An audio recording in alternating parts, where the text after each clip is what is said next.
And 2 for Shaw Manor as well. So Werribee doing well there this afternoon. We'll stay across that score as we're not too far away from the Anzac observance ceremony. Both teams are making their way out onto the ground. We'll take a break. Back shortly. We're before the bounce for Team Tyre Power and the Ponds and Norlane Hotel. Get your friends together and have a fun day out at the Ponds and Norlane Hotel. Thanks to the all-new Chimichanga Jaffle, available today at APCO Cafe 24/7. Live, breathe, K-Rock football.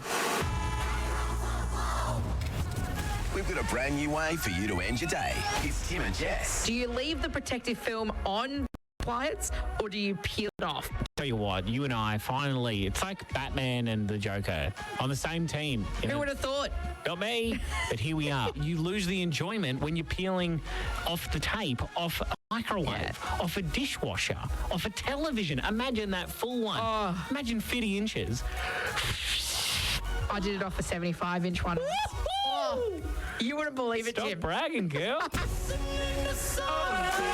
We've got an awesome new way to end your day. It's Tim and Jess from 3 p.m. weekdays. K-Rock 955. At Harvey Norman, get 60 months interest-free, no deposit finance from Latitude Financial Services and receive a bonus gift card up to $1,000. That's a bonus $100 gift card for every $1,000 you spend on interest-free purchases. Shop our huge range. Everything you need for your home and lifestyle with 60 months interest-free. No deposit, no interest with 60 monthly repayments. And receive a bonus gift card up to $1,000. T's and C's, fees, charges and product exclusions apply. Participating Latitude credit cards only. New customers must be approved. Minimum finance amount $1,000. Your locally owned and operated Harvey Norman, Corio and Warren Ponds. Attention Jaffle lovers. Introducing APCO Cafe 24/7's new Chimichanga Jaffle. A delicious twist on a Mexican classic. Packed with succulent shredded chicken, melted cheese, refried beans and tangy salsa, all in a crispy, freshly toasted APCO Jaffle. Craving something delicious and energising? Combo a new Chimichanga Jaffle with a V250ml for just $9. Hurry into APCO and try one today. The mouth-watering Chimichanga Jaffle is for a limited time only.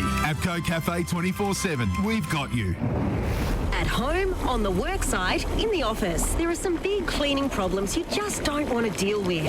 Don't panic. Call Steamatic. Steamatic has real solutions to your cleaning problems. Graffiti removal, kitchen canopy cleaning, blasting services or the big industrial jobs, they're equipped to handle it all. Steamatic, a standout job every time and on standby when you need them most. Don't panic. Call Steamatic. Essington Street, Grovedale. Visit steamatic.com.au. Ready to refinance? Geelong Bank's 1-2 home loan is a game changer. Score a discounted variable rate from 4.94% per annum. With mortgage offset and $2,000 cash back, it's a deal worth barracking for. Kick off your 1-2 home loan application today. Visit geelongbank.com.au for details. Credit eligibility criteria, terms and conditions, fees and charges apply. Comparison rate 5.77% per annum. Australian credit licence 244351. Offer may be withdrawn at any time. Go Harvey Norman, go.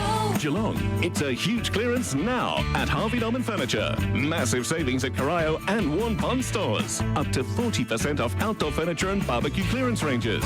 Up to 40% off ex-display lounges, dining settings and case goods. Pick up huge clearance deals on all in-stock furniture. Update the furnishings in your home now and save. Limited time only at Harvey Norman, Princess Highway, Corio and Warren Ponds. Go Harvey, go.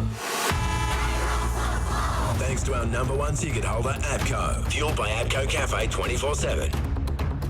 Before the bounce now, thanks to Team Tyre Power and the Ponds and Norlane Hotel. Get your friends together and have a fun day out at the Ponds and Norlane Hotel. We are at Bisanella Oval this afternoon for Lara and Grovedale Twilight GFNL football, and we're going to go down to our Masters of Ceremony. We know who he is. We do. Tom King is downstairs. Ladies and gentlemen, a very good afternoon and welcome to Bisanella Oval for the Anzac commemoration ceremony ahead of today's senior football match between Lara and Grovedale. My name is Tom King. Lovely to be your MC and a great honour to be standing in front of a massive crowd here at Bisanella Oval. Today's event represents a valued local commemoration of the Anzac spirit and the courage and sacrifice of all servicemen and women.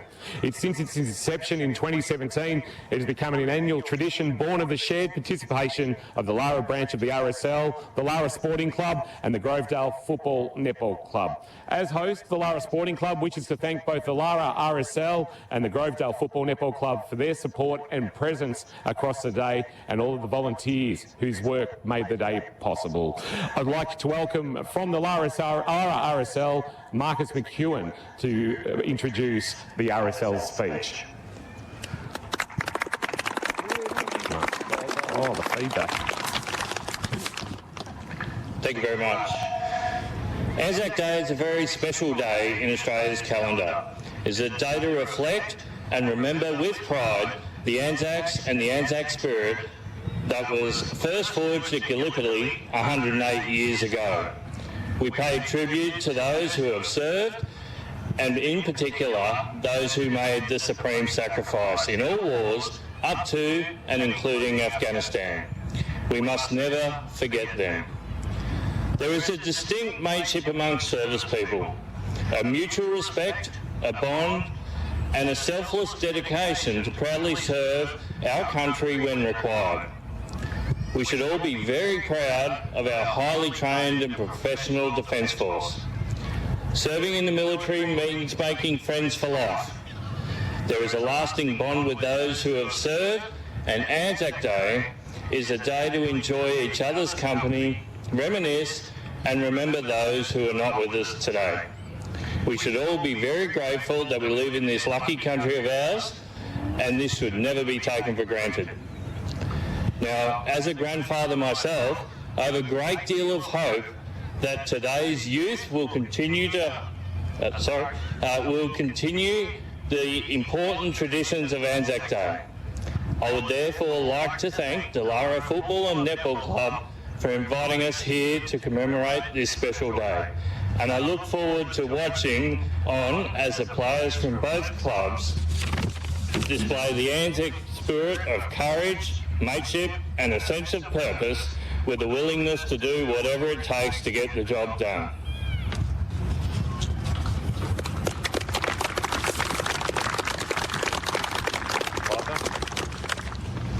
Thank you, Marcus. It's time for Flowers of the Florist, the Lament with the Lone Piper.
Can you please welcome Marcus McEwen back to read the Ode of Remembrance? Ladies and gentlemen, boys and girls, could you please be upstanding for the ode?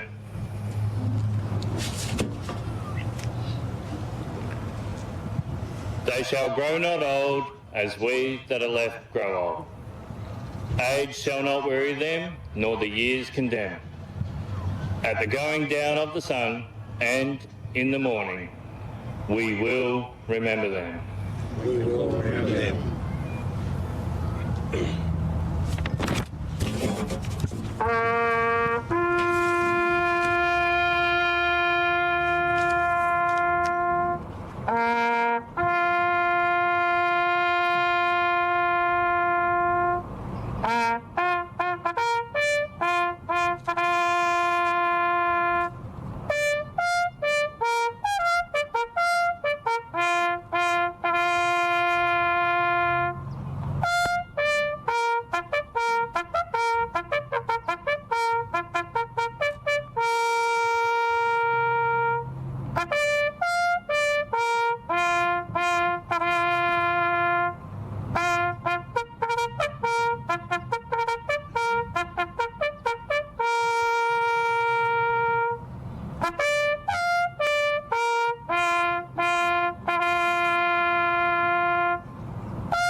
Please remain standing for a minute of silence.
Lest we forget. Lest we forget.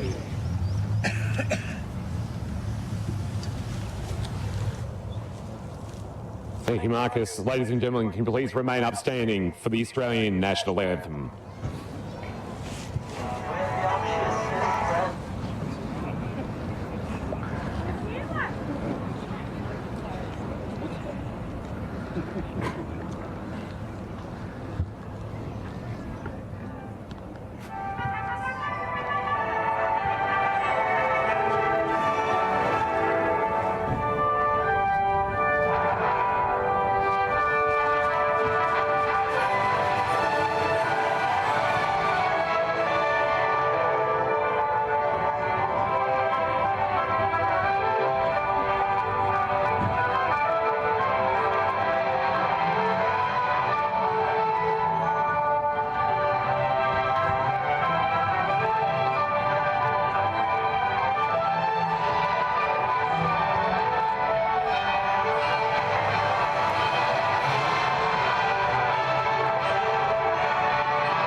Thank you, ladies and gentlemen, to both teams this afternoon and into the evening. We wish you the very best of luck. To our party today, thank you for your attendance. To our return servicemen and women who are here today, thank you for your service. Ladies and gentlemen, enjoy your evening. Thank you. Thanks to Tom King. Thanks to everybody downstairs. Kershaw, just remind you of we're very lucky to be here. Absolutely we are, and no matter how many times you sit through these, you always get a bit of a lump in your throat, and yeah, you're right, you actually reflect and think how lucky we actually are. So fantastic work down there by Kingy and both footy clubs to be involved, football netball clubs. Good luck. Big Hamish Pearson coming. Look at him, hey, the best twos player I've ever seen, Big Hammer. Look at him, captain of the Falcons. He'll be in the Grovedale ones next week. We'll get him in, don't worry about that.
As you transferred across to the GFL, so he came with me. That's what happened. Yep. Bring all the good ones. That's what happens. Dragged him across the line. We'll stay across the AFL scores for Leopold Sporties this afternoon. Carlton leading at half-time by 4 points over the Saints at Marvel Stadium. The spirit of Anzac clash. Umpire Ritchie has it in the middle of Bisanella Oval, and we're about to get an important clash underway between two clubs hoping to enter round 3 with a 1-1 record. 0-2. It's not the ideal start.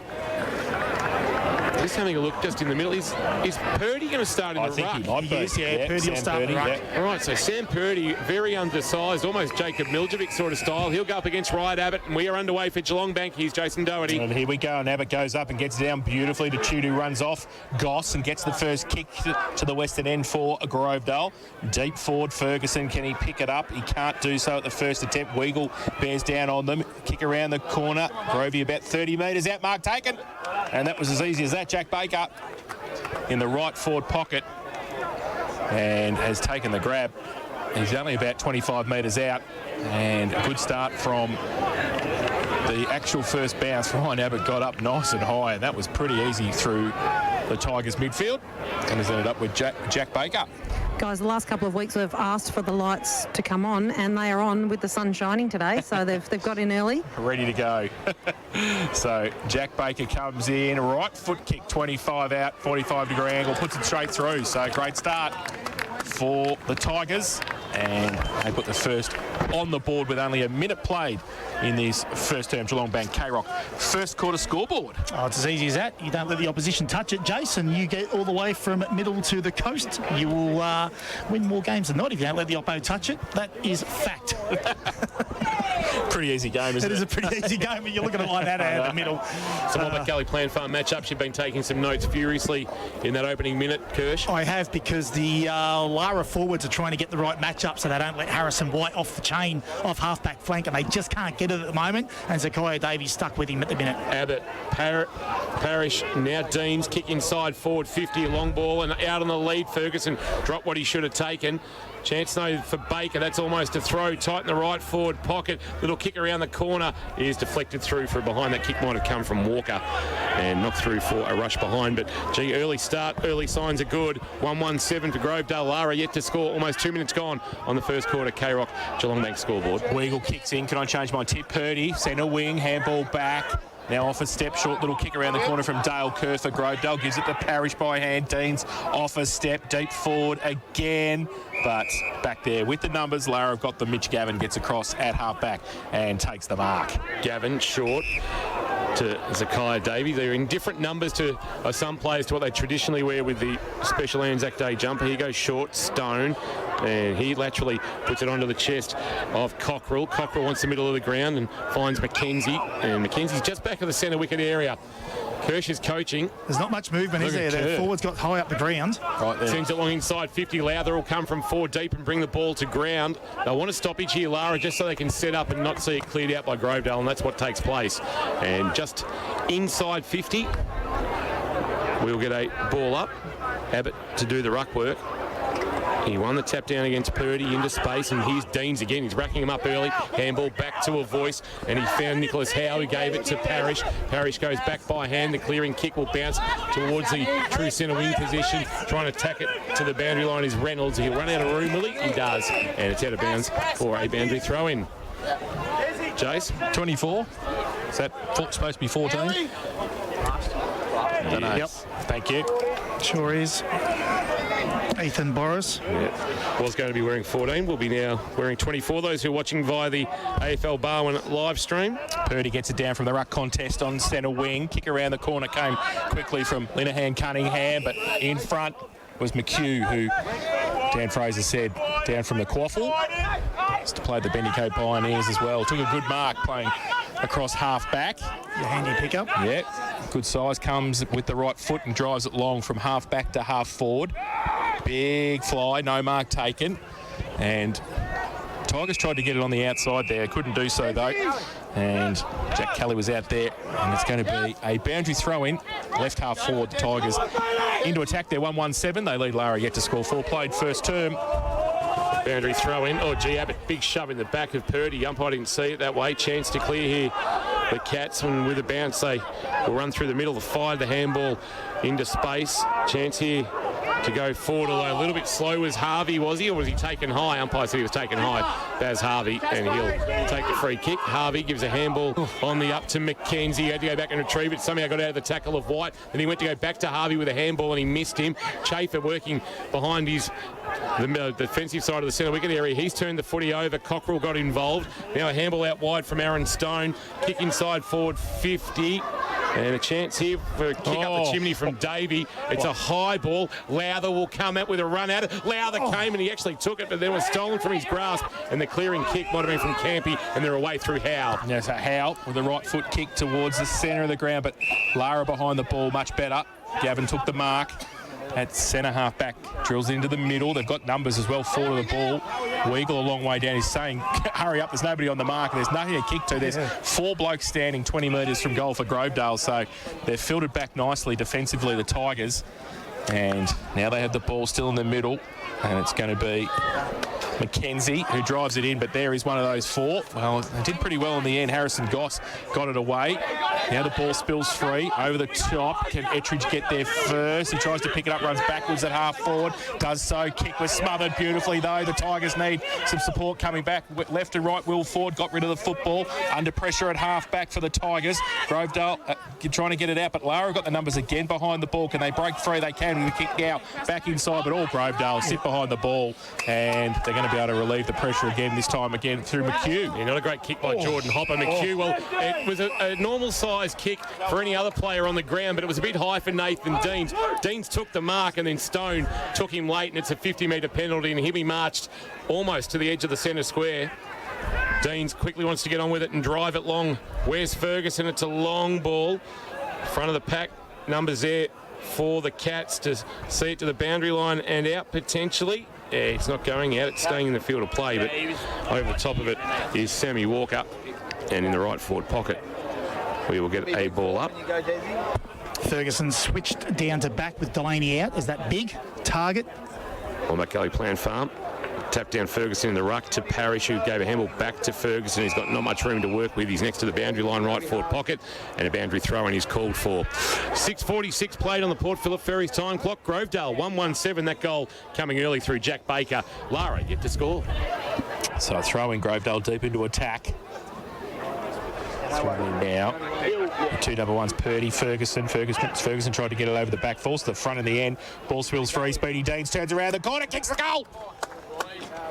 Nathan Deans turned around as at his roving best in front of the contest. Turned around off one step, kicked the goal.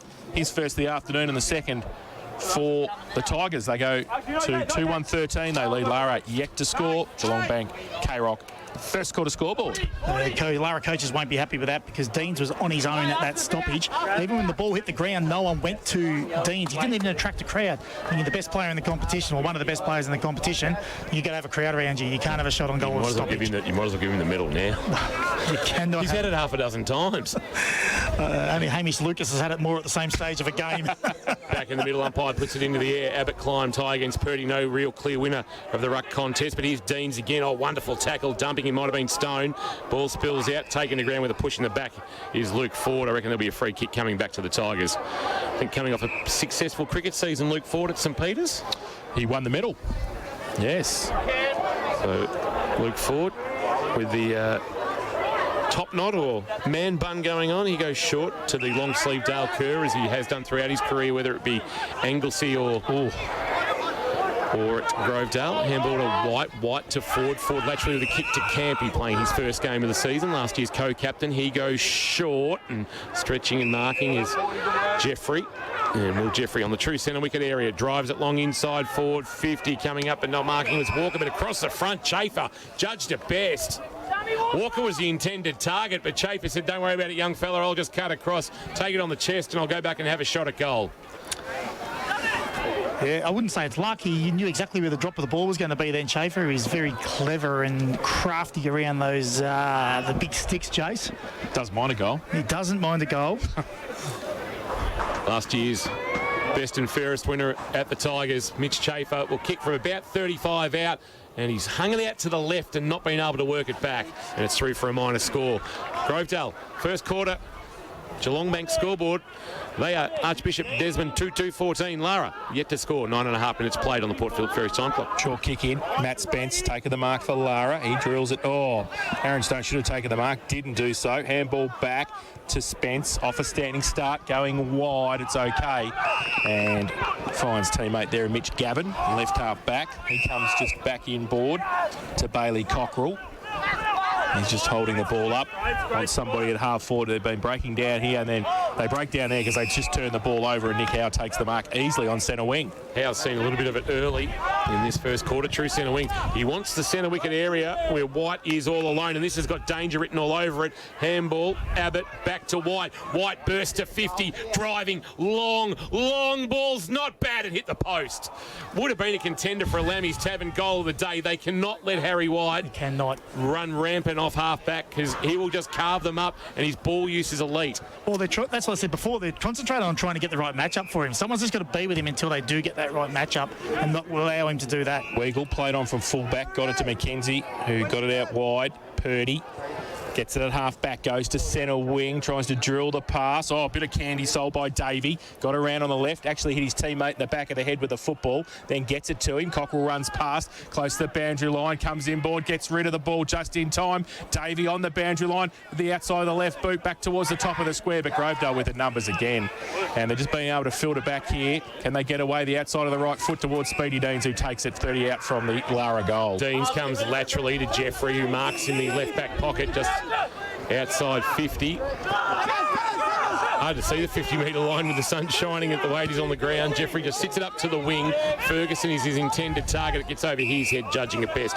Mark taken by Tomacic. He comes inboard to Gavin, who's seen a little bit of an early handball. Cockrell kick inside forward 50. Where's Lowther? Trying to work his man off the ball. Campy comes across to clean up. Handball to Parrish. And there's a bit going on off the footy because after Campy got rid of the ball, he was dragged down by Baz Harvey, and it'll come back. Actually, we shouldn't have been in their favour down the ground. Well, again, it's slowed the play up, hasn't it? Campy, short, intended target was Morant. He couldn't take the mark, got under the footy. Chance now to go inside forward 50. Ettridge got it from Cockrell, a long ball. It's off hands and through for the catch. It was right there for a minute. Lara, one behind. Grovedale 2-3-15, 11 and 3/4 minutes played. Opening quarter of K-Rock football. Thanks to APCO Cafe 24/7 and the new Chimichanga Jaffle. White with the kicking and duties for the Tigers this afternoon. He comes short into the back pocket. Campy takes the mark. Big crowd behind the goals here. Massive crowd around Bisanella Oval this afternoon. Gives it away by hand to White, who runs past and goes with a kick towards centre wing. Punched away, front of the pack. Nobody can really take it now. Lara with the numbers 4 to the footy. Ettridge, handball back. Purdy looked around, made sure nobody was behind him. Then he goes with the right foot kick, top of the square. It's a 2-on-2. It's a good kick. Oh, Lowther. Davey didn't take the mark. Can he wheel around? He can on the left. Turns around, open goal. Lowther gives it out. Well, he wondered whether he should have actually shepherded or put the hands up. There was a little bit of Grovedale defence there as well, and in the end it was off hands and through for one behind. So they are two behinds now. The Cats. Grovedale 2-3-15, 12, nearly 13 minutes played on the Port Phillip Ferries time clock in this first term. White trots off into the right back pocket and just shorts the kick to Kerr. So Dale Kerr, short sleeves in summer for cricket, long sleeves for footy in winter. Sends a kick towards the wing. It's a well-weighted ball too, and Howe's got it again. And now the kick forward from Jeffrey finds a marking target on the outer wing. Handball over the top is okay. Howe kept running. Now Howe loops a handball over the top. Chance here now for Scotty Mortar. Mortar lowered the eyes. The kick though. Oh, diving mark. It's not a bad effort. Slips catch arrangement. Might be McKenzie taking that for Hamlin as the sun shines brightly from the western end of the ground. He goes short with a kick, and it's Stone with the footy. So Stone now just... Oh, is it Purdy? It's Purdy actually. Yeah, it is. And he comes inside to Spence. He just takes it true. Half back, gets the handball out wide, and getting it there is Ettridge. He's under pressure. Gets it further afield. Which way is it going to bounce? Does it sit for Marshall? It does. His handball over the top though missed the target. Only goes as far as Murrant. His handball back inboard and get it going through Tommy Stephen on the ground. Goes to centre half forward with the kick. No mark. Is that a push or made sure Dan Weagle pushed in the back? And I think that's Jack Baker, who has made sure the umpire saw that. It's a bit of Logie award-winning performance as well at the end there. Weagle did get him, but he made sure the umpire saw it. and he will have a set shot for goal from about 53 metres out, directly in front. No breeze this afternoon, so it's going to be easy. You can never hear the Grovedale coaches for most of the afternoon. We're literally looking at the moves on the little board there. Keep an eye on that, Kirsch, and see what's happening. So Jack Baker comes in. He kicked one already this afternoon. Right foot kick. Has got the distance, but misses to the left-hand side and through for a 1 behind. 1-1 his personal tally. Grovedale 2-4-16, Lara 2 behinds. Geelong Bank K-Rock first quarter scoreboard. McKenzie short into the left back pocket to Purdy, who goes short and just gets it outside defensive 50 to Gavin. Handball off to Weagle. Weagle breaks defensive 50 with the kick, and the kick to the middle of flying, but not taking it cleanly. There's going to be a free kick going which way? Is it going to Lara? It's going to go to Harvey. Harvey quickly wants to get on with it. His kick not ideal. Sold his teammate up the river there, and losing in the tackle was Mitch Tharr, so his introduction there not the nicest, but Linehan Cunningham, who have been called a lot of yet early. Davey picked it up beautifully, kicked towards centre half forward to the lead of Lowther, and I feel like I've been transported back to the late 1990s.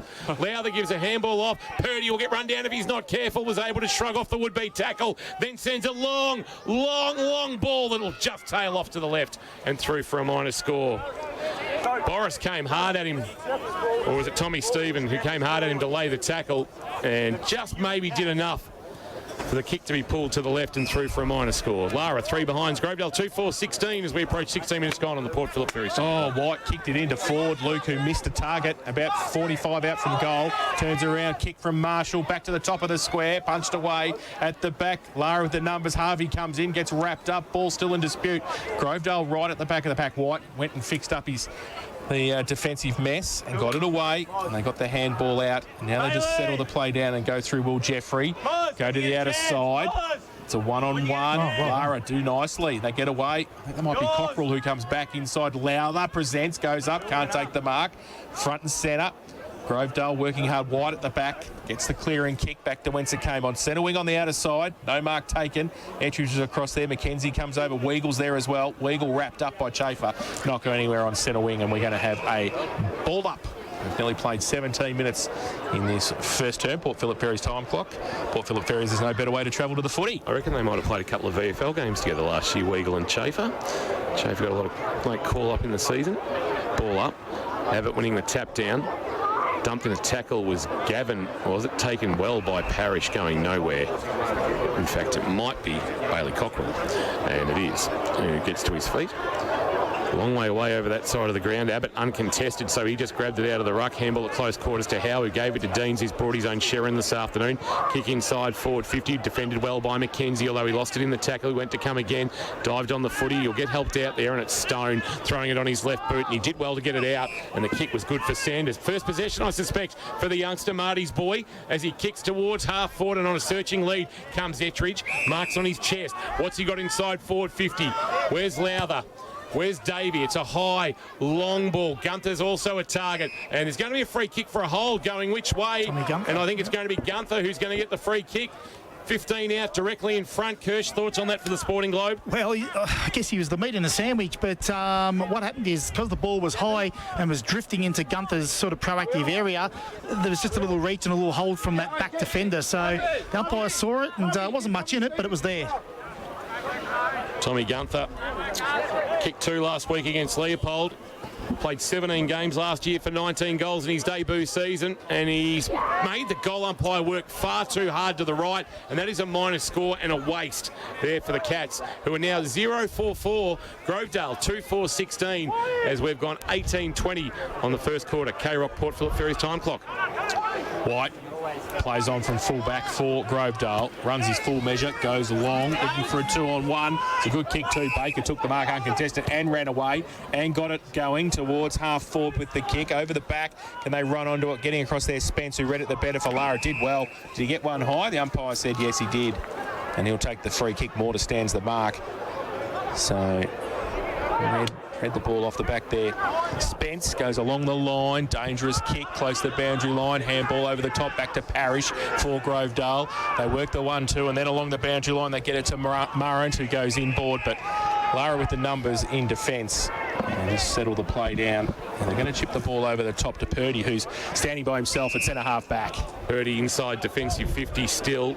It's actually doing well around the ground, Kingy. Purdy on Abbott. Yeah, Abbott hasn't touched it a lot around the ground. Sends it wide. Lowther's intended target, true centre wing. Fisted away from behind by Kerr. Front of the pack is Stone. Handball at close quarters to Cockrell. Cockrell snaps a kick around the corner. Two Tigers lining up to mark one of those. Troop had it knocked away by Josh Sanders. Was good play. Forced a spillage for Lowther. Lowther a handball back into the path of Sanders, who's ridden in the tackle. Umpire says, give it to me. I'll ball it up as Chute brought him to ground. And just forward of the wing, favouring the Tigers. We'll get a ball up. Approaching time on. Gee, she's been a quick quarter. Grovedale 2-4-16. Lara 4 behinds. Roving by Marshall. Got one high. Should get a free kick for Lara and plays on quickly. Gets it away through the middle. Stone is going to run free. Go with a left foot kick inside 50. Coming up. No mark taken was from Ettridge. Now Lowther runs into some trouble. Got rid of the football. Pack develops about 35 out from goal. The umpire will come in and ball it up Lara into attack again. So there's little chances you feel Lara got to take. You know, that missed goal, that mark there, those little chances they've got to take to stay in this contest, particularly in their forward line. A ball up, Lowther. Oh, and gets a Falcon in the end. Davies wrapped up straight away as well, who was in there to help out for the home side. And we're going to have another ball up about 35 out from goal. Grovedale 2-4-16. Lara 4 behinds. Need a goal into attack. 20.5 played this first term. Lowther to do the ruck work against Ferguson. Ferguson winning the tap down this time. Deans with his head over it. Maybe got a shove in the back. Umpire said no. Then he scooped it out. It fell for Kerr, who just spirals it forward for Grovedale. And it will bounce just inside the field of play. Chafer can't keep it alive. And it will go out for a boundary throw-in. Good crowd here at Biznella Oval for the Spirit of Anzac clash. Jane Birchin amongst that throng for Geelong Sports Medicine Centre. Quite plenty of rotations, but quite on the injury front for the moment, Birchie. Yeah, very quiet. No injuries. Lots of rotations for Grovedale. Not so many for Lara, but yeah, no injuries, which is good for both teams. Ferguson double palm down to Chute, who gave it back to Ferguson, who gave a handball to Jeffrey, kick towards forward 50. Abbott's gone forward for Wombat Gully Plant Farm. Weagle, though, kept his head over the footy, then he tumbled to ground. Little handball over the top. Will forward. Baker got it from Abbott, was able to get a little kick away, tighten the pocket. Walker lost it in the tackle for Grovedale. Ball's going to come out the back and be a free kick, I reckon. Which way to Grovedale? And I reckon Baker is going to be the recipient from a very similar spot where he kicked the first goal of the contest, Kirsch. Yeah, just probably held him a little bit too long. I think that's what the free kick was in the contest. But they were battling well there, just to gave away a little cheapie. A right forward pocket. Man on the mark stands about 20 from goal. And Jack Baker, who's not a noted goal kicker, playing his 39th game, had 8 goals coming in. One already this afternoon, a chance for 2. And a very handy 18-point lead. Baker, from about 30 out, makes no mistake. So 3 on the board for the Tigers. They go to 3-4-22. Lara are 4 behinds in this opening term of K-Rock football. Geelong Bank's 1-2 home loan, 1% less for 2 years. They've enjoyed a bit of time in forward half, Lara. They have certainly had their fair share of inside 50s. They just haven't put that score on the board. And you feel that when the ball goes up that other end to Grovedale's forward line, that they're a bit more dangerous and a little bit more experienced up there. And you feel they threaten when they go inside their forward 50. So I think as soon as Lara get 1 or 2 on the board, they might get their action going up forward. Bit of a luxury to send Abbott forward and have Ferguson come up and ruck.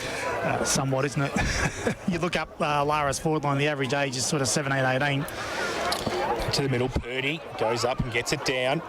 Roved at the front by it was a free kick. The umpire saying it's high, I think, in the contest of Cockrell trying to get rid of the football. He got one high from Chute, so he's going to take the free kick just inside the centre square. Suns 14 lead North Melbourne, no score early at Carrara, and Carlton 50 leads St Kilda 45, 4 minutes into the third at Marvel.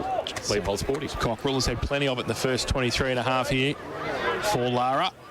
Drives it, pops it up towards the Grovedale defence, who just come out and raffle it. There's a couple there. Campy was behind. He took the mark and gets it laterally to Kerr, and he's going to move it for the Tigers. Kerr sends it looking for Will Ford, who put the foot up and just protected the drop zone from Cockrell and Mark. Now he'll share it with Deans cruising by. He just missed a perpetual motion. Kick inside forward 50. Chafer well spoiled away from him by Spence. Chafer will come again though, try and pick up the loose footy. He couldn't take it. Putting his head over it might have been Walker. Or was it Chute? It was Chute. And now trying to burrow his way out of the pack, but going nowhere. The tackle laid by Hopper. And at the bottom of that pack, Surprise, surprise. Is that in, Deans? It is. And the umpire says, give it to me. I'll toss it into the air. About 30 out from the Grovedale goal. Abbott doing the ruck work, winning the tap down. He put it down the throat of Will Ford. It's going to spill out the back. Chance for Tommy Stephen, who jammed it on the boot. But into the right forward pocket it goes. And the mark is taken by Walker. So Sammy Walker, it's a very, very tight angle in the right forward pocket. He's right hard up against the boundary line at the western end of the ground. As he looks for the Tigers' fourth and a 24-point lead. Walker from about 20 out guides it on its way. He's put it across the face and a double fist knocks it into the behind post. Or is it through from behind? It's through from behind, in fact. McKenzie knocking it through for a rush behind for Grovedale. They're dominating. 3-5-23. Lara, 4 behinds. 25 minutes gone on the Port Phillip Ferries time clock. First quarter of Carrot football for APCO. Cafe 24/7. McKenzie kicking in this time for Lara. Called to play on. Goes short. It's okay. And Hopper takes the mark. Hit the ball over the top again. McKenzie followed it up, so another possession.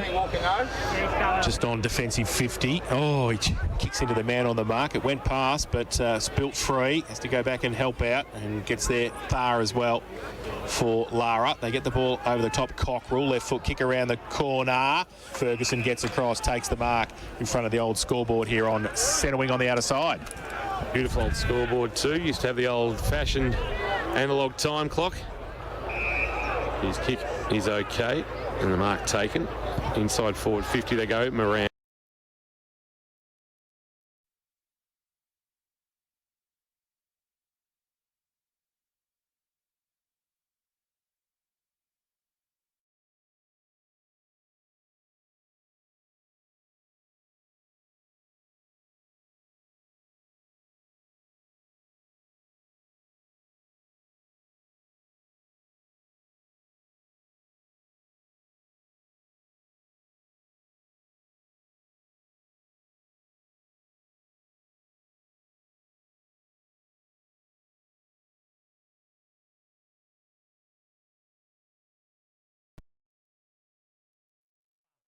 Body's nearly shot is on Harrison White. It's a real concern for the halfbacks coming off Grovedale at the moment.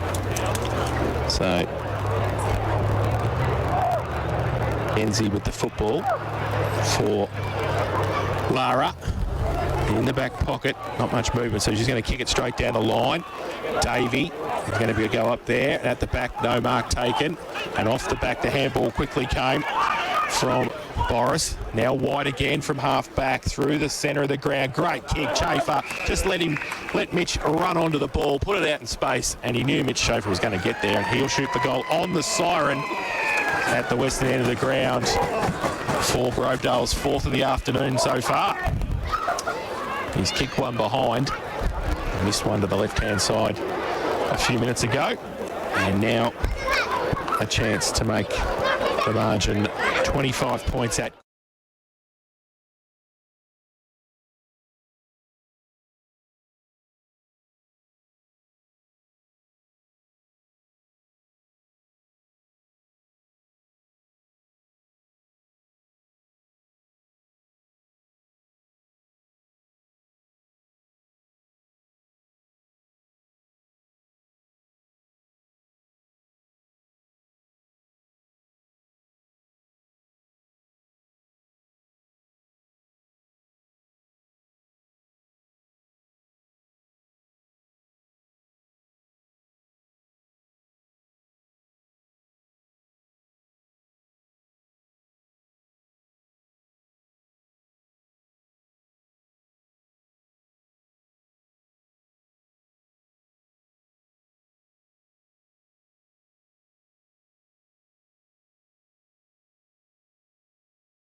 Barwon St Joseph's, Drysdale and Port Arlington. The great Danny Mortar.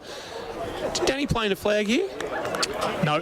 But he played here though, didn't he? He did. Yep. Yes, didn't play in a flag here though. No. Just out here watching. Played in a flag at Motta. In mid-90s? Yep. With Phil Walsh? Did Phil Walsh play in a flag? Yep. I think so. I reckon that is coming up 30 years, 29 years, 94. Yep, 94. Second quarter, Harvey Norman. Cry and Warren Ponds, we're underway.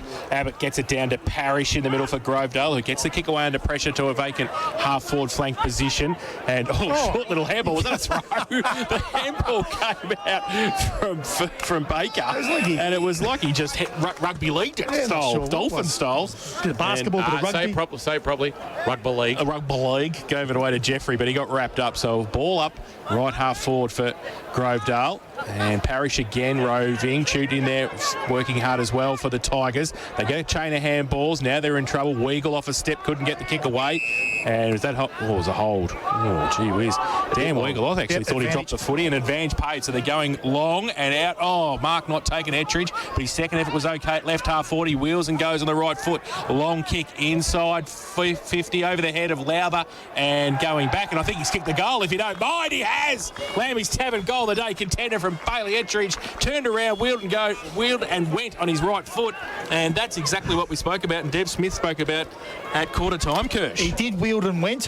Wheeled and went. Now, the only reason he wheeled and went, Jace, is because he dropped the chest mark and he had to. So, luck's of fortune, he was kicking to that contest of Lowther at the top of the square and it gets over the back and you got to give yourself some opportunities and some chances and, footy's got a bit of luck in it sometimes when you go inside forward. Maybe that's the scoring end, despite there being no breeze here this afternoon for South Point Garden Supplies. I always feel it was the shortest way home when you wanted to go home that end. So, yes, that might be the scoring end, but that was good play, better play, and smart by Zakiah Davey, young kid, to take the advantage and get it in their forward half. Back in the middle, Purdy and Abbott. Abbott climbed high, won the tap down. Dean's going to wrestle with Marshall. Neither could take the footy cleanly. Dean's then did take it, but Marshall went bang onto the turf wicket area right in the middle of Bisanella Oval, and we'll get a ball up. 2 minutes gone. Port Phillip Ferry's time clock. We'll keep an eye on some Wombat Gully Plant Farm matchups. Liking Linehan, Cunningham and Parrish running with each other. Abbott climbing high again, winning the tap. Linehan, Cunningham get that out very quickly. Sends it inside forward 50. Looking down there for Gunther. It was fisted away. Kerr to clean up for the Tigers. Sends it towards the outer wing. Looking out there to a one-on-one contest. It's going to fall for Stephen and he's going to use his toe. He straightens up. Kicks inside forward 50. A high ball and they're queuing up for the Lara defence, including Mackenzie, who I've liked the look of, the recruit that's come in from Wilston Grange and Noosa up in Queensland. So he's going to find out what it's like in June down here. I tell you, he might need Jack Bowes' mum to get him the heated doona. I think he might, because it ain't going to be Noosa down here in June, I can tell you. Out near the beautiful Yuyangs. Now the ball turned over and Chafer read that the better. And he's left half forward, still a fair way from goal. And a couple of leads on. He goes towards Ferguson, close to the boundary line. Spence tracked him all the way there and made sure he and the footy went over in front of the scoreboard, which shows Grovedale 3-6-24. They lead Lara 1-4-10. Harvey Norman, K-Rock second quarter scoreboard. For those who missed the story, Jack Bowes on K-Rock football after the win over the Eagles. We asked him about the change in weather and he said his mum had provided him with an electric blanket or a heated doona as a wonderful tap down by Abbott, but the shot at goal misses to the left from Will Jeffrey and it's through for a behind. 3-7-25 now. Grovedale, they've had some opportunities. Lara 2 opportunities, 1-4-10. The margin is 15. 3.5 minutes gone in the second quarter on the Port Phillip Ferries time clock. Port Phillip Ferries, there's no better way to travel to the footy. Another shot from a stoppage, Jace, so they're going to need to tighten up in that area as well. Absolutely. Ball from Mackenzie at full-back. Goes to Gavin, who goes long with the kick towards centre wing. And at the back, Abbott just worked his arms into it and gave it away by hand to White, who goes back to Enser, came inside 50. No mark taken off the back. Weagle for Lara gets a 1-2 and tries to get the kick away dangerously across half back. Might be okay though. Running away quickly and getting it Minari. His left foot kick around the corner towards half forward. No mark taken. Ettridge this time might have to try and butter up from behind. He puts the tackle on. Does he give away a free kick? I think too high. Harvey was in there as well. No advantage paid to the umpire, so it's going to come back. And it's going to be a Grovedale free kick. Luke Ford, I think, taking it. I think so. He gets up. Cop one for his measure too in the contest, so he'll take it at half-back for Grovedale. Ford. Just set a kick to the wing to a one-on-one, positioning himself but not marking was Tom Reynolds for Lara in front of Nick Howe, but the Tigers are going to come up with it. Working through traffic is Stephen, gives a handball off to Deans. Deans put us into the advantage of Ferguson. The spoil was okay from behind. It was knocked away well by Tomicic, and now the clearing kick towards Mackenzie. A handball on the bounce. It didn't get to its intended target in Gunther. And it'll come up here with here the Tigers. The quick kick forward will sit up nicely. And they'll go inside forward, 50, stretching but not marking. Coming out was Mortar. And it's going to be a free kick. There's a hold off the footy. Going to go to Gavin, who's got it. I'm guessing Mitchie Gavin's Phil's boy. It is. Yes. So he's going to have it about 30 out from the Grovedale goal for the Cats. He gets it out wide. Taking the mark is Lenahan Cunningham. Right half back. Slows the play up, called to play on now. Going to have to go down the line. Drives a long right foot kick towards centre wing. No mark taken by McHugh at the back for Grovedale. Lara with the numbers. Cockrell was a free kick advantage paid. Cockrell gets it inside 50. Oh, no mark taken at Ettridge again. Under pressure. Grovedale fighting hard. Ford got it away by hand. He might get it back as well, and then he takes the tackle. Was that a sling tackle? The umpire said no, it's held in. Tackle came from Jake Marshall, and we're going to have a ball up about 20 out from the Lara goal. I think the trainers come out and put liniment all over Ettridge's hands at the minute. Can't take one, no. can he? Into the air it goes. Lowther doing the ruck work. When the tap down, Cockrell did the roving, but ran into a Nathan Deans tackle and is going nowhere. And almost at the top of the 10-yard square, we'll get another stoppage. Love to jag one here. The Cats and get within single figures.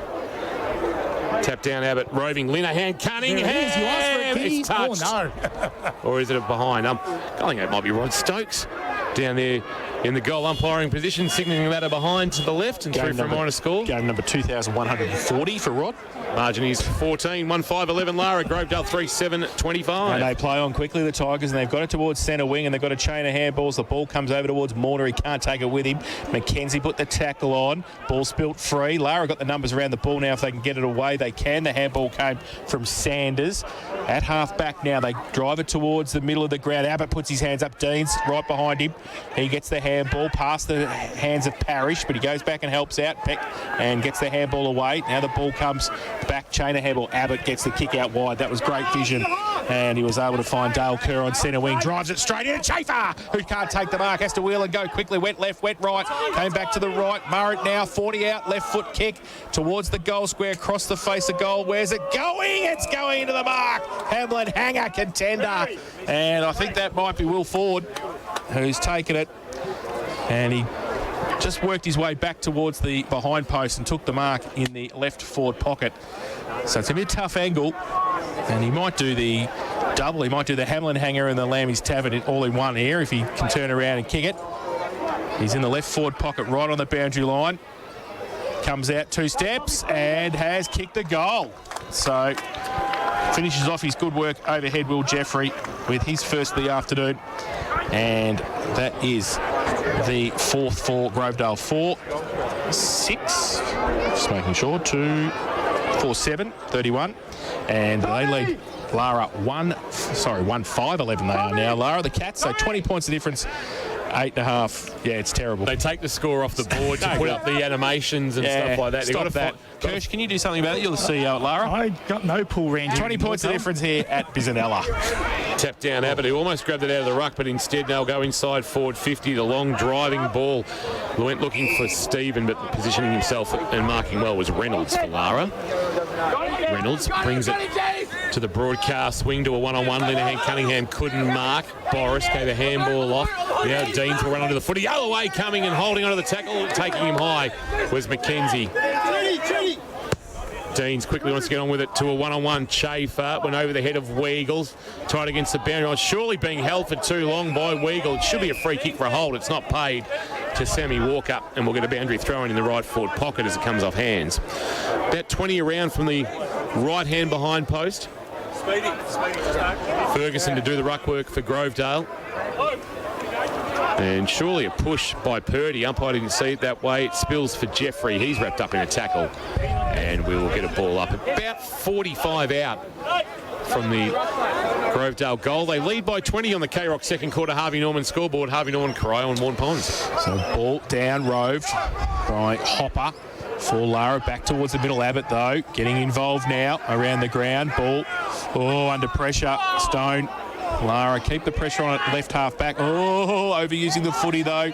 Puts it back in the Marshall. Now, Grovedale got the numbers, and at the back, they were able to get the ball out through Jeffrey. Top of the square again, no mark taken. Weagle has to try and clear it for the Cats and does so. They've got a chain of handballs, and they get it out the front to Davey. Long way from goal. Goes towards Lowther, who comes out centre wing, takes the mark as well. We are trying to drive Lara into attack. Lowther, son of two-time premiership player Shane, and premiership captain in 2002. Lowther driving it long inside 50, but Campy sitting underneath it takes the mark comfortably as Lachlan Skerry didn't get anywhere near it. Campy to the corridor, didn't go 15 according to the umpire, so Abbott had to free the arms, get a handball away. Shoot, it was slick to Ford. That was Luke who gave it off to Jeffrey. Jeffrey bangs it long, a little bit too much carry on it for Ferguson. Tomicic brought it to ground for Lara. Chafer first to recover, went to ground though, turned it over. Reynolds, a handball release was good. Sanders on the burst. Sanders goes towards half forward, over the back, no mark taken. Big from Ettridge, couldn't take the mark. Now the ball spills free. Ettridge still keeps his feet, little toe poke to himself, tries to get through some traffic. Parrish put the pressure on. Stone gets wrapped up. He got the kick from midair, up the chimney. Now back to Parrish, back to Stone, gets a bit of pressure from him. Kick off the ground by Purdy, and a free kick's going to be found for a hold, and I think it's going to go to Stone. Yeah, because that was Benny Hill music time, really, after a couple of bad possessions. I think it's Aaron Stone has got it, and he was held on to a bit longer than the tackle, and he's going to take the free kick from about 25 out directly in front. Well, I guess the thing is that they continued to fight, I guess. They didn't let it out. They tried to keep it locked in to give themselves another opportunity. Ettridge just needs to take a mark, doesn't he? Yep. He gets getting his hands to it. Yeah, absolutely. He actually is getting in the right spots too. Like, that's absolutely, the thing. yeah. Half the battle's getting in the right spots. So Aaron Stone, 25 out directly in front. This for Lara's second of the evening. We can call it evening now. Comes in. Oh, geez, he's missed to the left-hand side. These are costly. Costly misses. Through for one behind. They go to 1-6-12 Lara. Trail Grovedale 4-8-32. Harvey Norman K-Rock second quarter scoreboard. Yeah, Gunther and Stone with very gettable shots. Kerr will run out of his defensive goal square and then kick to the left back pocket. And the mark taken out there might be Howe with the footy. Retreating. And now kicking. It's Morant, in fact. It's a high ball to the outer wing. Chafer and Abbott sit under it. Chafer at the front couldn't take the mark. Handball forward might have been Mortar. Socket off the ground by Baker inside forward 50. Well, that went through Murdoch and both Tomicic.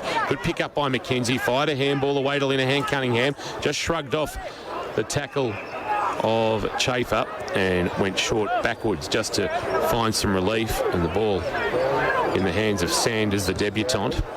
A high ball to the outer wing, asking a lot of Gavin. Ball spilled over the top. White coming with the spoil. And out of bounds for a boundary throw. And true centre wing in front of the old scoreboard here at Bisanella Oval, while the new one, thanks to Harvey Norman, shows Grovedale 4-7-31. Lara 1-6-12. Abbott and Purdy.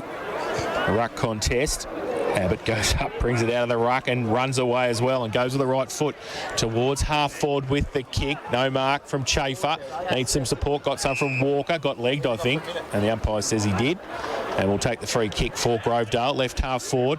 60 from goal. Pops it to the top of the square. Just sits it on the head. Oh, good mark over the back by Tomicic. And, the kick dangerous. Oh, gee whiz. Farr takes it in the back pocket. And he wants to go further. He's got McKenzie short, though, so just goes there. So they're just controlling the footy. Lara in the back 50. Davey, he looks the goods, Kirsch, I tell you. He's a gun, Ziggy. Yeah. He's a gun. Now he wants to switch the ball, and he does so. He takes it on, he puts it to the outer side, and they run free. Lara go towards half forward. Wonderful kick to advantage to Gavin. Gavin goes looking for a marking target. It wasn't taken by Sanders originally, but he recovered best. Went for a one-on-one looking for Gunther, but Morrissey with a good spoil to send it towards the boundary line. In fact, it didn't go out. He took possession of it again, and then he ran straight to Dan Weagle, and he's taken out of bounds for a boundary throw. And defensively well played by Bailey Morrissey, who actually kicked a couple of goals in their round 14 meeting last year, but he's playing down back this afternoon. We'll get a boundary throw in. Yeah, right half forward. Abbott, double fisted, Mick Schultz style. Oh, Mick is here, of course, this afternoon. He would have been proud of that from the ruck contest. And it's out of bounds for a boundary throw-in. So he's bought about 20 metres for his team, maybe 25, as good as a short kick. And it's now at left half back, the boundary throw-in. The Tigers trying to work their way out of defence. Abbott again takes it out of the ruck, getting on top there. Ball, though, spills free. They keep around the ball, Lara. Handball over the top. Needs some support, and Grovedale will be able to run away, and they do so through the middle of the ground. There's a bit of space as well. Walker gets it with the kick out wide. Chafer's got some space on Spence. Kick around the corner into the pocket, and no mark taken. Defensively 2-on-1. McKenzie comes across to help out for Lara, close to the boundary line. I think they'll be happy to see it over, and they will. Free kick, is it? They're holding the ball. So Grovedale going to take the free kick in the left forward pocket, the railway end of the ground. So free kick. Oh, tight angle for Chafer. Chafer, right in front of the scoreboard. Banana. Yeah, he's got some skill. He has some indeed. talent. So it wouldn't be beyond him. Mitch Chafer. Drop punt. Yeah, straight through. Jeremy Cameron style. You watch this. 30 out. Comes in left forward pocket, and he has kicked a behind. It's not even through. He didn't even make the distance in the end, so the ball's away. Lara work around. Oh, Gavin, dangerous. Weagle was standing right on the goal line. He's nearly standing in the car park. He was that far back, but he's taken the mark for Lara. And it went about 9 metres as well. Gee whiz. Brings it towards the Grovedale interchange bench, and our broadcast position, his intended target was Galen Minari. It was spoiled away. Good defensive play coming there from Ethan Boris to knock it out of bounds. We'll get a boundary throw in right where the 50 meets the boundary line in the right forward pocket. Boundary throw in. Tap down at the front. Harrison Goss doing some ruck work. Here's a chance for Mortar. Tight against the boundary line. Not a bad floating effort, but it's missed to the right-hand side and through for a minor score.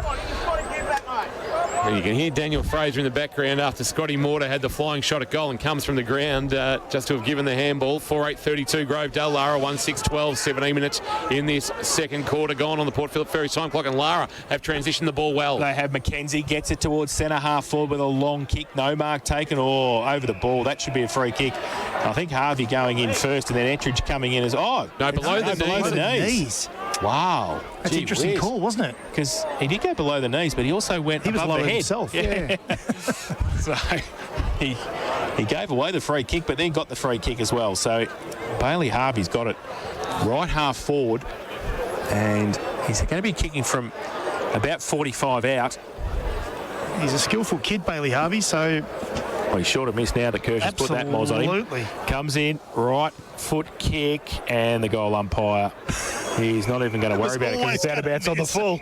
And always going to miss. Free kick to Grovedale. Shut up, Kirsch. And free kick's going to go to Harry White in the back pocket.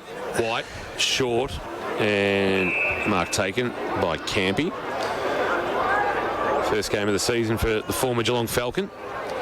Left back pocket, a high ball towards the wing. Abbott and his intended target, and he comes up and juggles the mark nicely. He's called to play on for coming off his mark. He's got trouble now because Marshall has tackled him. He's able to get a handball away. Umpire said, though, he was too slow in getting the handball away. And Jake Marshall, the acting skipper for the Cats, lays a nice tackle quickly, kicks into the right forward pocket, kick too wide for Gunther. Not a great use of the footy there from Jake Marshall, and it's out of bounds in the right forward pocket at the western or high school end of Bisanella Oval.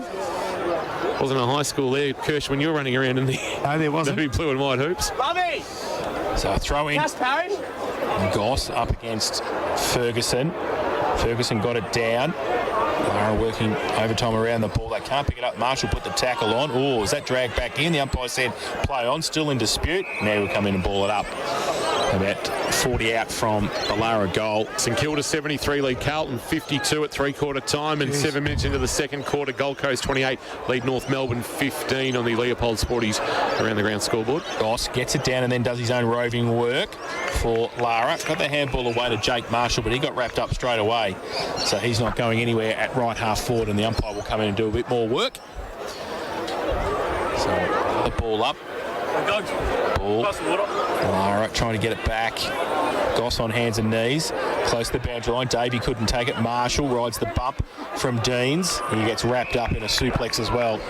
And we're going to have another one. Watch for the free kick to come from here. Lara 1-6-12, Grovedale 4-8-32, 19.5 played, second term, Port Phillip Berry's time clock. Thank you, Jay. Umpire puts it into the air. Tap down one by Ferguson. Dean's laid a tackle on an unsuspecting Lara player, dragged him to ground. Who's getting up from the bottom of all that? It's Jake Marshall. And we'll get another stoppage. So we're getting closer to a free kick, we suspect. Tapped down nearly rode by Luke Ford. Ettridge a handball on the up, straightening up, and a flying shot at goal coming and missing for the Cats. Might have been Sanders. Another on the full. He's put it out on the full. Young Sanders on debut, missing an opportunity there to kick his first at GFL senior level, and the free kick belongs to Grovedale. Across the face of goal to Campy, a handball onto Harrison White in the right back pocket. He can loop a handball over the top, and they can run from defence with a long ball. Looking down here for Stephen flying, but would spoil from McKenzie from behind. Brought the ball to ground. Chance now for Sanders. He was slinging the tackle, but got it back to McKenzie. He goes towards half forward, puts it out in front. Davey can't take it, needs some support. Got some as well. The ball came free. Hopper, handball. Oh, he needs somebody to pick it up, and does. Stone, left foot kick inside 50, drives it long over the back. Ettridge leaves it. Probably should have marked it because it went through for one behind. So Peppering 1-7-13, the Cats. Grovedale 4-8-32, 21 played. Harvey Norman K-Rock's second quarter scoreboard. No shortage of opportunities, but wasted there. Chance now for White to send it towards the outer side. What's his target? It's Abbott. Geez, that's a nice bailout to have, isn't it? You can just set it up, and Ryan Abbott can athletically run onto the footy. Chips one over the top. The outstretched hand of Nathan McHugh couldn't reel it in, and it's off his hand and out of bounds for a boundary throw-in. 21.5 minutes played. These won't be long quarters based on the lack of goal action. So just the 3 goals in the first quarter, just the 2 so far in this second term of play on a perfect mid-autumn's evening here. Cockrell's handball chopped off by Deans on the outer side. Deans comes again to pick up the loose footy. A handball back, missed its target. Hopper did well.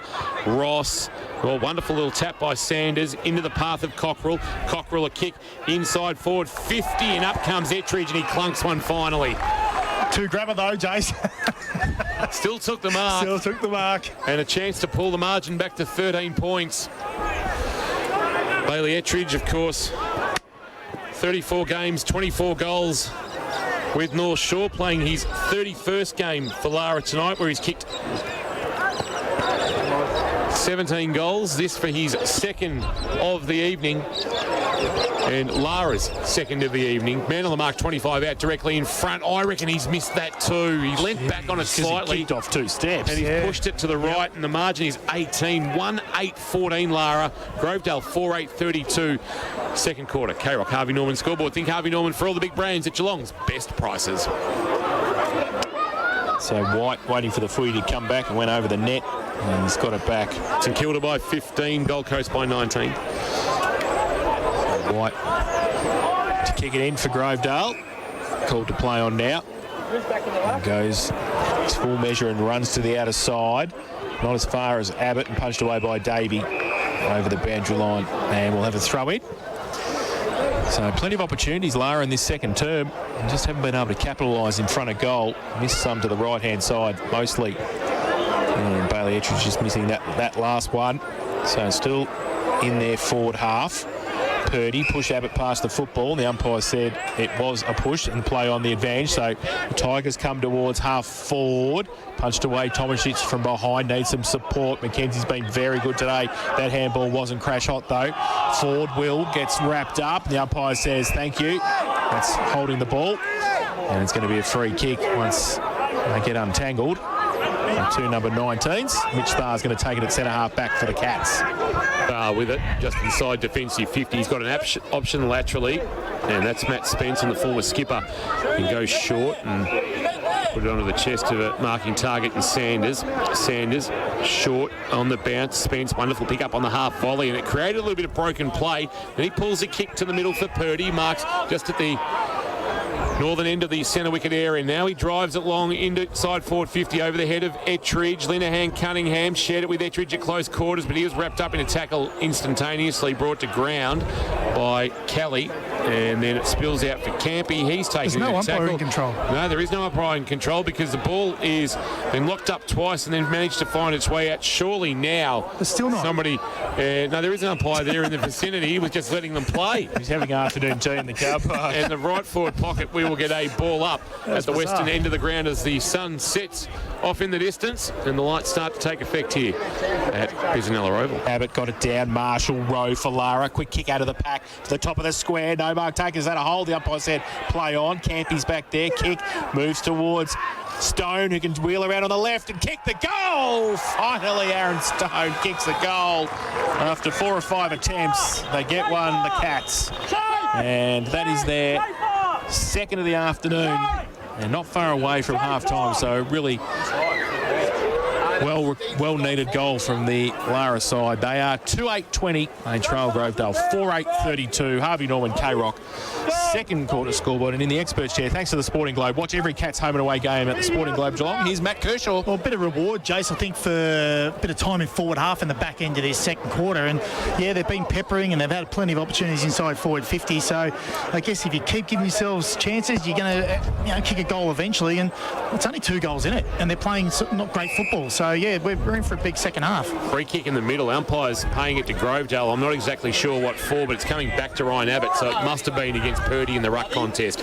Inside forward 50 he goes. Ferguson's going to come with a run and a leap, but he couldn't hang on to it at the front of the pack. Chafer and Deans, neither could take it. It's going to be a free kick. I reckon McKenzie being held. He's been good down the back. Medal-like, I reckon. I'm really enjoying his game as he comes laterally to Tomicic.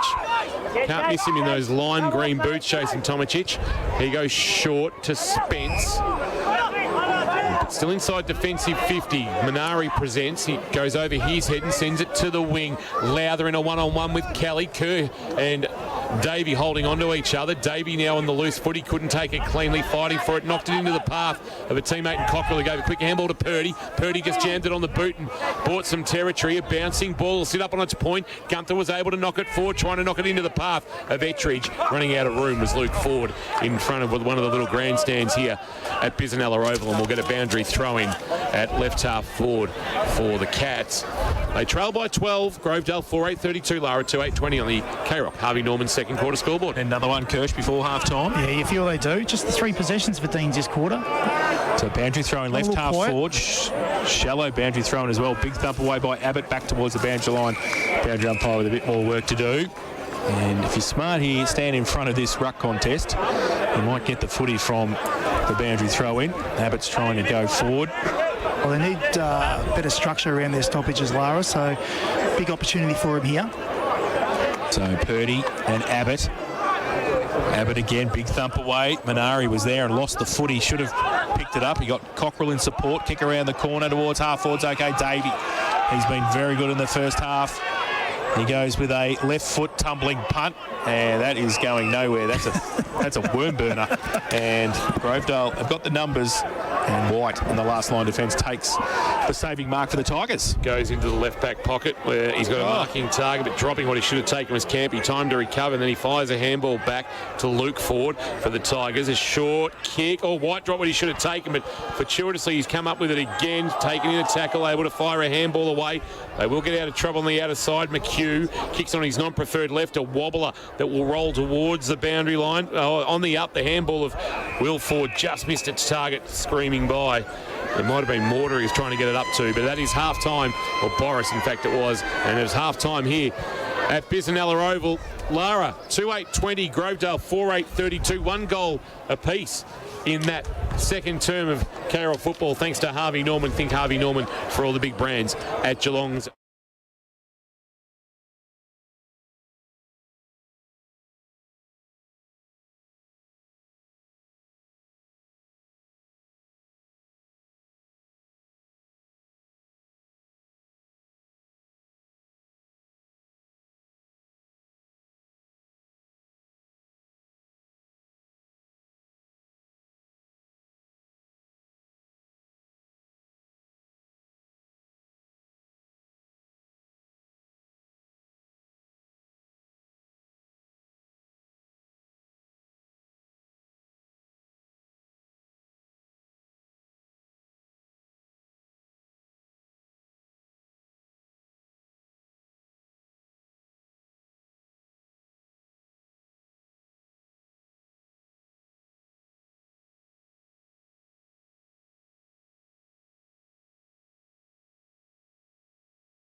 At the Carrara, I keep calling it calling it Metro, and Metrocon, it's not that anymore. Heritage Bank Stadium. Yeah, I didn't want to give them a plug because they're Geelong Bank. Yes, Geelong Bank. Third quarter. Oh, we're like the Bank. ABC. I like that. Geelong Bank's won. Oh, no, Carrara. No, not competitors. I know, Carrara. I like that. Geelong Bank's 1-2 home loan, 1% less for 2 years. Carrara. Can we go to Palmerman's Barn on the Durang River? Let's do that.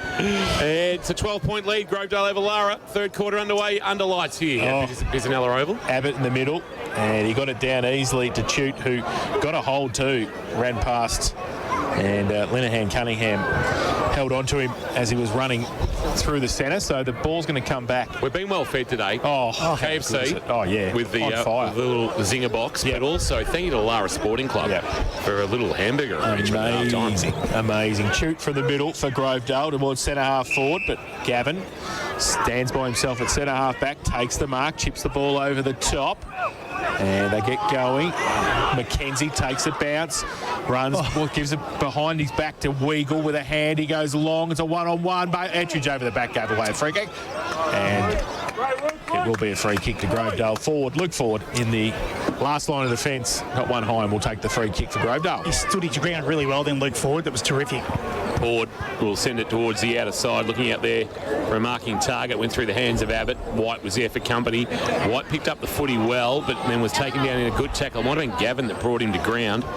And we're going to get a stoppage, I suspect, just forward of the wing, favouring the Cats. 2-8-20, they trail Grovedale. 4-8-32. We've got a free kick, have we? Yeah, the headlights blinded us. Yeah, the headlights. And there's an injury issue potentially for St John of God. Abbott slow to his feet. We'll take the free kick, but he's not moving as freely as he like. No, he's just got there.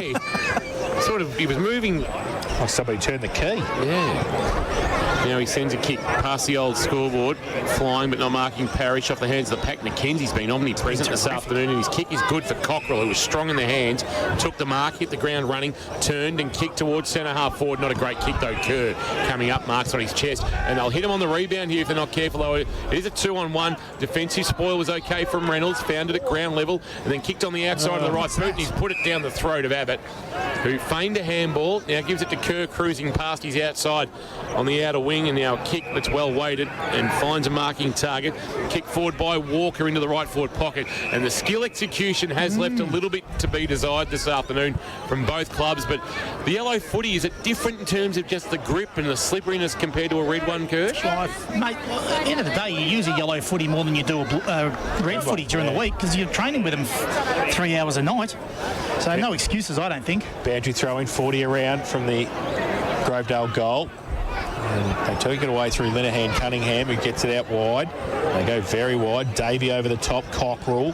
He handballs it. Stone runs past on centre wing, out of side. Thought about going short, and then they go back now towards half forward in the end, and in front. Good mark again, Luke Ford. And roughed up by Ettridge as well, who were called to play on. Needed some support, got some. Running behind was Kelly. For Grovedale, goes to centre wing, but standing, there's about 3 or 4 in line there. And for Lara, they go towards McKenzie, who takes the mark, back into the centre square, goes in short towards Marshall, who goes to the left foot kick inside 50. No mark taken. Cockrell at the front. McHugh gets wrapped up, gets the handball away. Handball by Kelly to Deans, and they're away now, the Tigers. Deans goes wide with a kick that's just got a little bit too much on it for Harrison White, and it'll bounce out of bounds for a boundary throw-in. Well, can we hit rewind and start again? Because this 3.5 minutes on the Port Phillip Ferries time clock has been nothing short of abysmal from both teams. I tell you, the only one who has looked all right is Bill McKenzie behind the ball. His last 3 possessions have been elite. Yeah. Ball back into play, including that nice little handball back. Abbott got rid of Purdy, won the tap down, but I reckon in getting rid of Purdy, he did it illegally, and he'll take the free kick. He'll come laterally to Gavin, who's all alone just forward of the centre wicket area. He'll get shut down by Ford. The kick inside forward 50 to a one-on-one front position. Lowler paid the mark. Gee, Morrissey could consider himself stiff, I reckon. Yeah, absolutely. I reckon he had a piece of that in the contest, but Lowther's been paid the mark, and if that's a mark, it's a Hamlin hanger contender from Nudge Jr. That's what they've paid.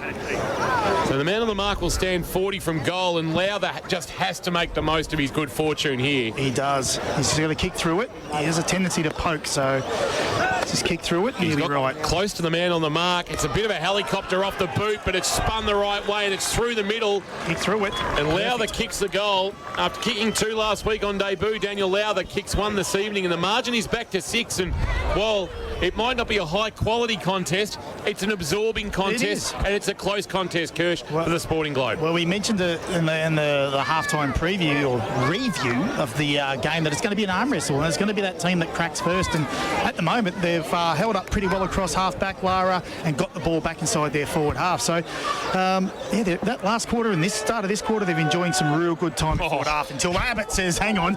Takes it out of the ruck and Torpedo punts it 30 metres out from goal, punched away. Front of the pack. Weagle gets across there. Chafer as well. Chafer, handball over the top. Needs some support. Jeffrey was there from the right forward pocket. Kicks across the face of goal. Couldn't bring it back, and it's out of bounds on the full. And Lara to take the free kick. That's the 5th Jace of the day. 5th on the full. Yes, you know I like I take me out of the full stats. You love those stats. Tomicic has got it in the back pocket for the Cats. He comes towards Stone, who goes up, can't take the mark off the pack.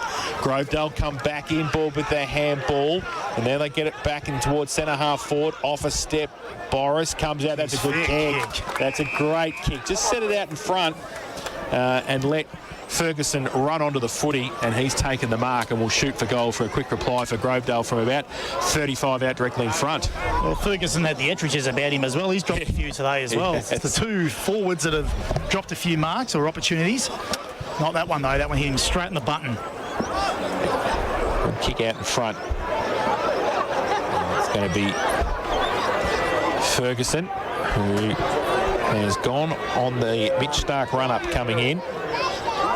The right foot kick, and goal umpire this time does not move at the western end, and it's straight through. So quick reply for the Tigers. Brady Ferguson kicks his first of the afternoon, and the 5th for Grovedale. They go to 5, 8:38, and they lead Lara 3, 8:26, and that is on the Geelong Bank K-Rock third quarter scoreboard. Well, it started from a unbelievable clearance out of the middle, Jace. That's where it started. Big Abbott says, not on my watch. I'm just going to kick a big torpedo into that forward half, and we'll keep it down there for a little bit. Give themselves a bit of a chance. But great skills by Ethan Boris. He's in some good form, Ethan Boris. I've seen him last week. He was terrific at the Falcons, so he's a good footballer. Yeah. Made his debut last year against Lara in round 14 as Parrish gives a handball to Deans, who gives it to Abbott, and they'll go forward again. Here the Tigers driving long ball. Where's Ferguson? Good spoil. Tomicic. Front of the pack numbers including McKenzie slung in the tackle. The release was okay. Spence jammed it on the boot, sent it towards the outer wing. Bouncing ball will elude Sanders. Is that out on the full? I think it might be, because Howe is setting himself to take the free kick. No, the boundary umpire said it pitched inside the field of play near the old scoreboard, and we'll get a boundary throw in. McKenzie got flung in that tackle. He's okay, trainer said. Keep an eye on that for St John of God. Abbott just tried to palm it into the path of Parrish. Cockerell's come up to the ball. Dean's a handball on the up to Chute. Chute swings onto his right boot into the right forward pocket. The marking target is Chafer. Spence did okay. Got a spoil, and the ball knocked out of bounds. McKenzie again. Or is that Gavin? In fact, it was Gavin who knocked it out of bounds. Boundary throw me. Jeez, I've liked the game of Will McKenzie this afternoon. Unbelievable. So boundary throw in, 45 around from the Grovedale goal. Right forward pocket at the western end here, Bizzanella. Abbott and Purdy. Abbott gets it down to Parrish. He can't take it. Hopper can't pick it up for Grovedale either. And a bit of ping pong in there. Deans gets the handball out. Trying to get it back. Boris gets around on the left foot. Miss McKenzie as well. Third in line. Kick around the corner from Tommy Stephen. And he's kicked the lamb. He's 10 goal a day contender. Tommy Stephen has got a little bit of pace in the forward line and used it to his advantage and kicked his first of the afternoon. And a great finish there. Just a couple of forward 50 entries back to back there for Grovedale, and they keep the pressure on. 6-8-44. They lead Lara 3-8-26. Geelong Bank K-Rock third quarter scoreboard. I know we've said it a few times, the word timing forward half, Jace, but if you can't get the ball out of your defensive half, then you obviously no chance to score. We know that. That's quite obvious. But timing forward half gives yourselves repeat entries. But again, it was the clearance from Abbott out of the middle again. Got it down there, and it just stays in there for the next minute and a half, ping-ponging around. Chaos ball into the forward 50 gives him a chance. Tommy Stephen was terrific. Back in the middle, Purdy winning the tap down this time. Forces a spillage. Hopper over around the footy. Socket forward maybe by Linehan Cunningham. And a chance here for Cockerell to steal it away from his opponent. Gave a handball out the side door. Hopper under pressure, just a handball into space. Dean's coming through. Will Ford coming the other way. Purdy with the hands on the footy now for Lara through traffic. Gave it to Hopper. Quick handball release. Now a bit's happened off the footy there. And Purdy is down. Weagle has seen something he doesn't like from Nick Howe, and very slow Purdy to get to his feet. The question will be whether the ball comes back. And Weagle just lending some assistance to Sam Purdy. And it becomes a disadvantage, I suppose, doesn't it? Nick Howe is the man on the mark. The medical staff at St John of God have got to Purdy. He's not moving freely, it's fair to say. He's being spoken to. Umpire just directing traffic and says to Dan Weagle, you'll take the resultant free kick because Purdy is just being tended to in back play. Keep an eye on that, Birchie, for St John of God. We put you first. Myer Street Geelong injury update. Dan Weagle with the free kick. New centre wing, kicks it inside forward 50, but the kick had a little bit too much on it there for Gunther, and Abbott was able to comfortably mark for Grovedale. So a wasted forward 50 entry there for the Cats. And Abbott will send it wide to a one-on-one. Judging it best was Purdy, who's now out of the arms of the trainer. He absolutely couldn't. Oh, then he lays a big tackle on Howe. It is a sling tackle, but that might have been the square up. Payback. 1-1. Wow, gee whiz. Nick Howe went right into the turf from Purdy. Back end of centre wing on the outer side. He will take the free kick for the sling tackle, called to play on. And drives it towards half forward. McKenzie third up. Couldn't take it. Chafer in the front. Handball back. Kurt went with the handball. Bit of candy in the end. Got the kick away towards the pocket. Going up Ferguson. Saying to Clunkham in forward 50 for Grovedale. Kicked the last goal. Plays on now. Back towards the top of the square. Ford can't take the mark off hands. Play on. McKenzie gets wrapped up. Is that a push in the back? Oh, holding the ball. Oh. Wow. Kick going. Advantage paid, was it? The umpire is saying yes, it is. And I reckon Will Ford. Yeah, Will Ford kicked the goal. So he kicks his first of the afternoon or evening as we're in now. And that move from Brady Ferguson pretty quick back to the top of the square.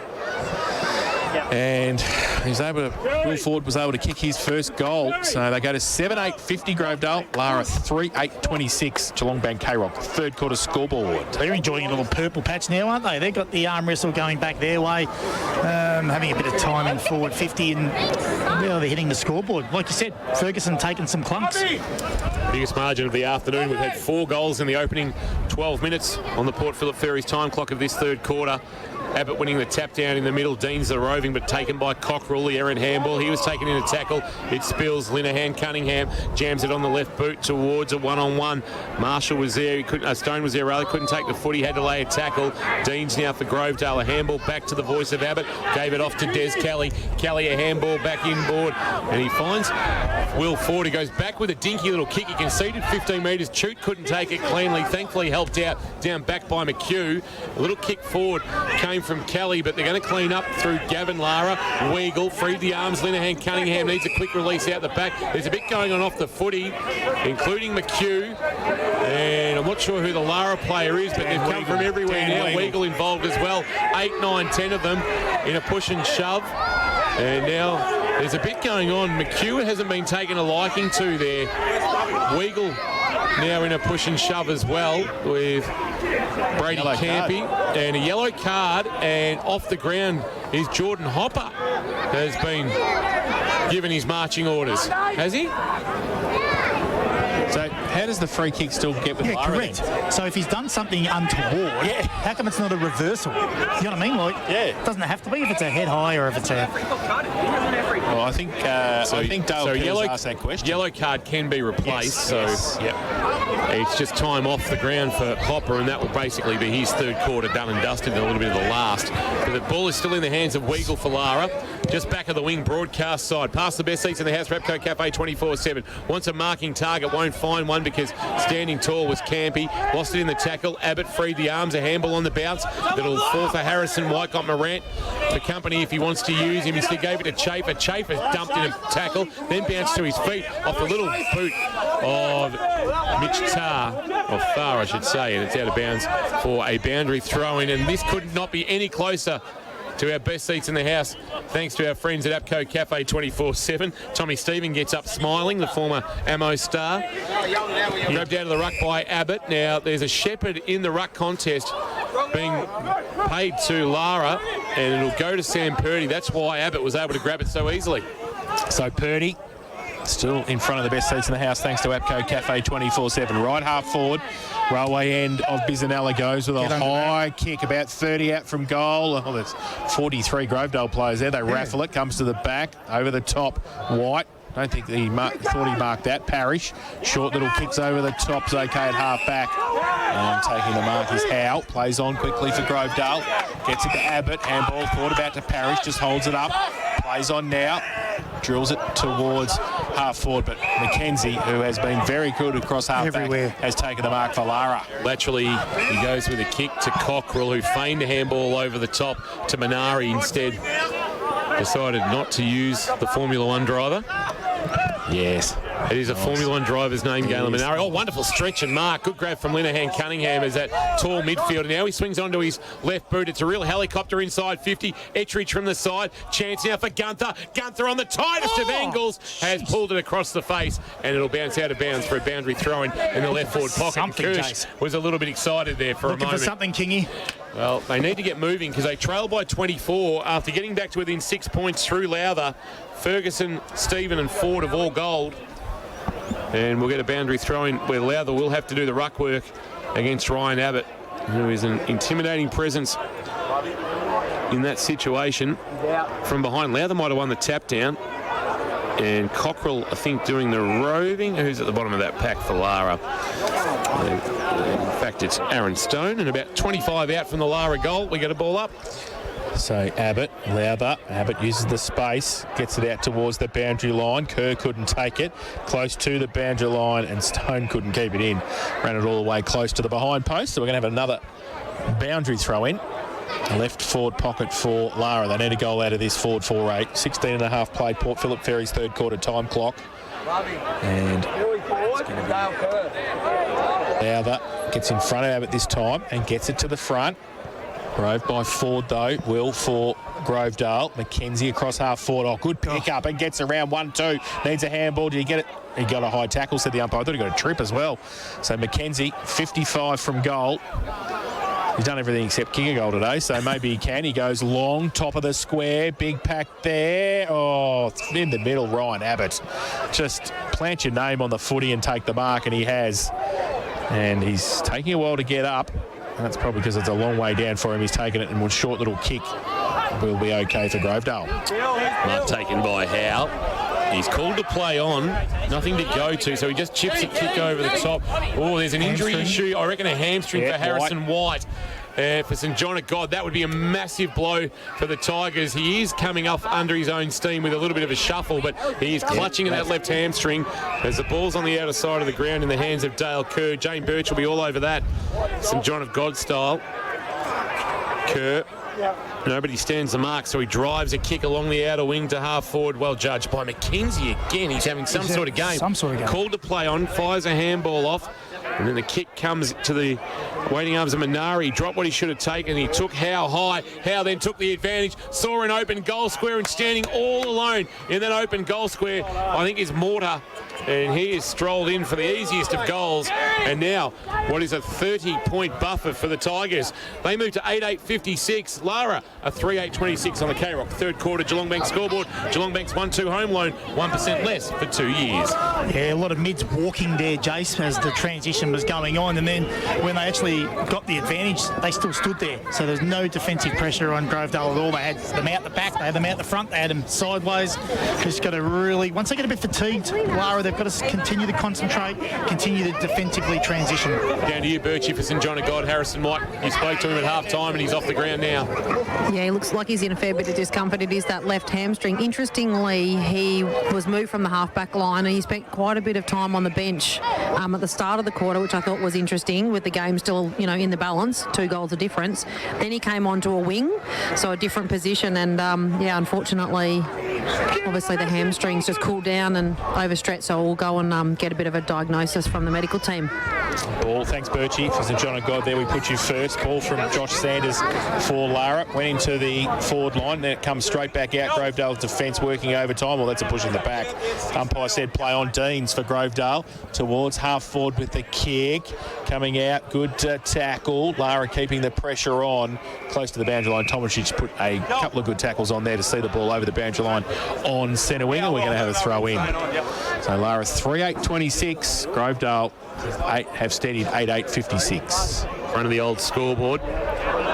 Just forward of the wing, favouring Grovedale, who have dominated this third term.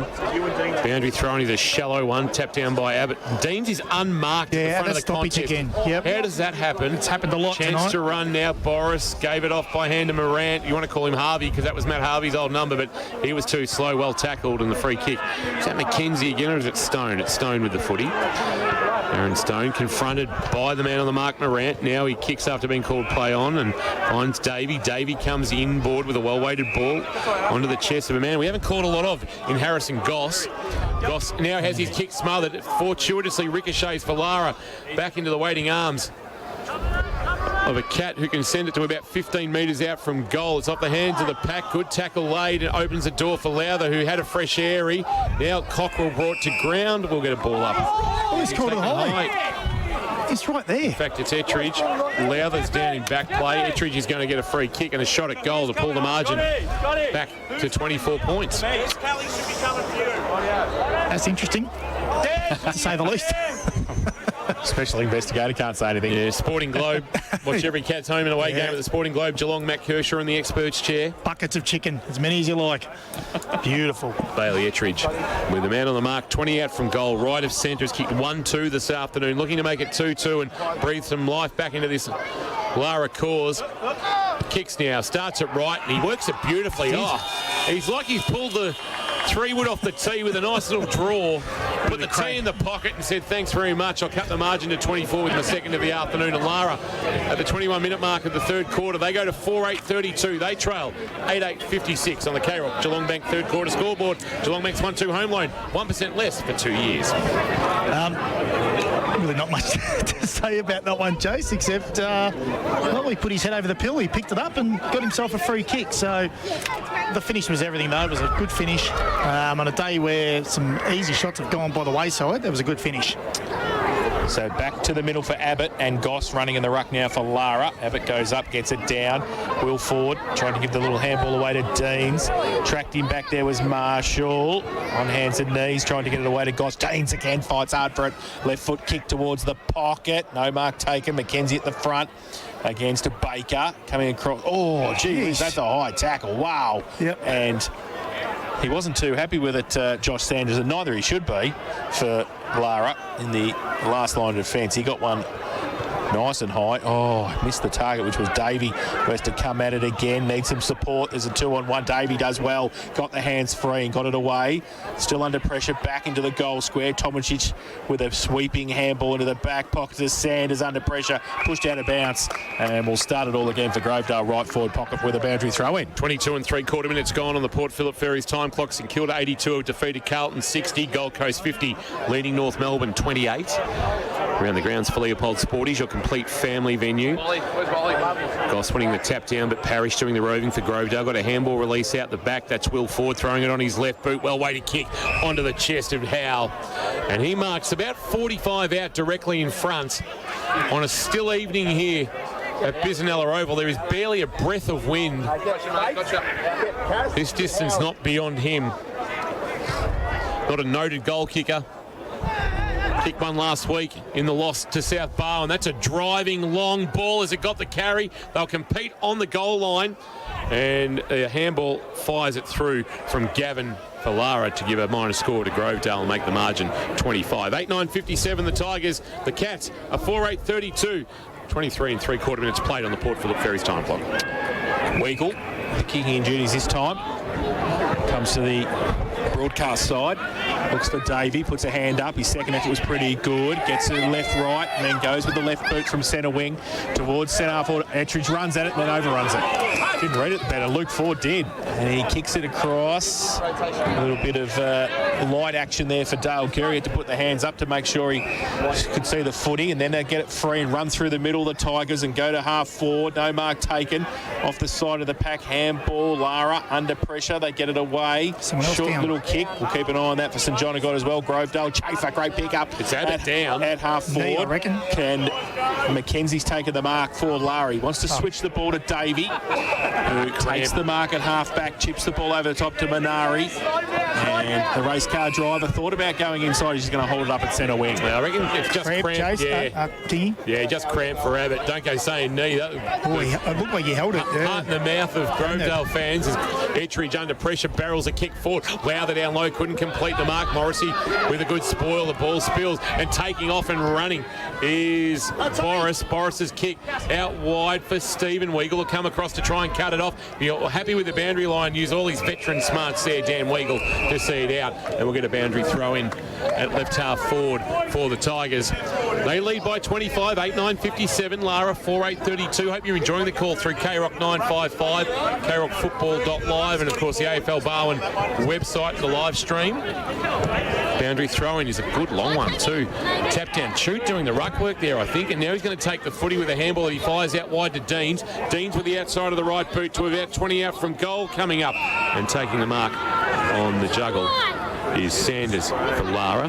He comes with the kick laterally and he missed Mackenzie, and cutting it off is Walker. In the centre square, Walker at right half forward now, drives a long ball to the goal square. Front of the pack, Chafer snapping and goaling. That's a quality finish from a quality player.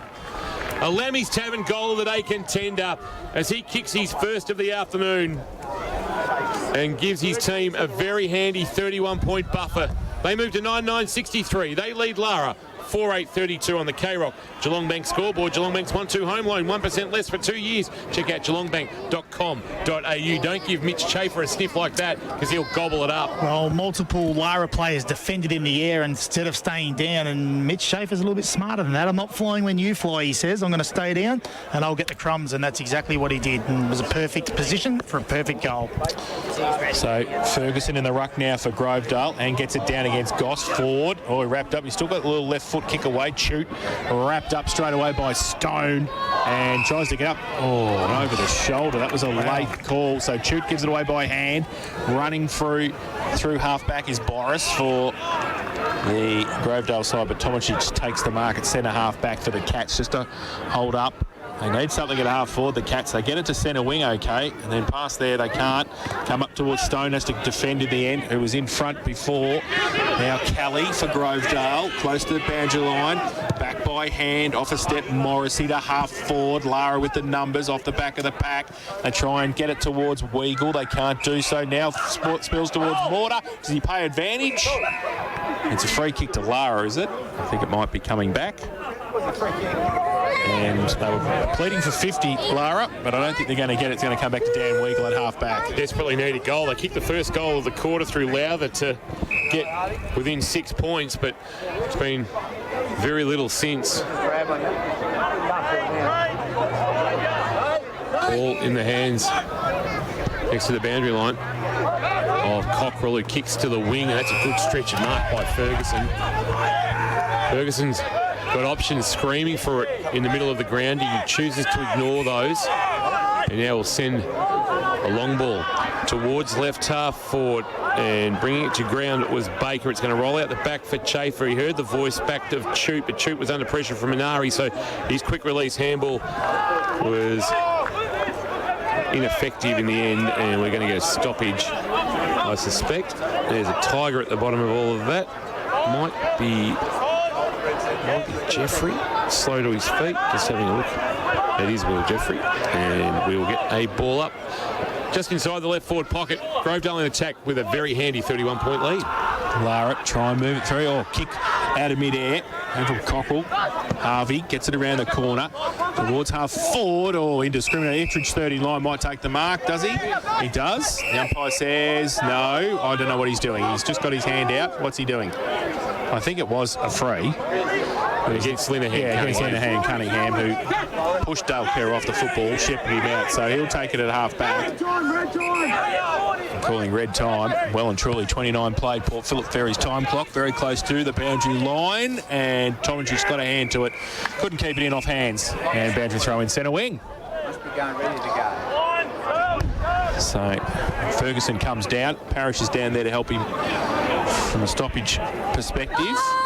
And Goss running the ruck for Lara. Throw in, short. Ferguson got it down. Stone in front, couldn't take it either. Off hands, close to the boundary line. Parrish stripped the ball, did well. Numbers still along the boundary line. Shoot gets free. Right foot kick outside towards half forward. Pretty good pick up. Or it ended up falling into the arms of Walker. Runs away with pace. Sam Walker. Right foot kick and kicks. Larry's 7th goal today. Sam Walker.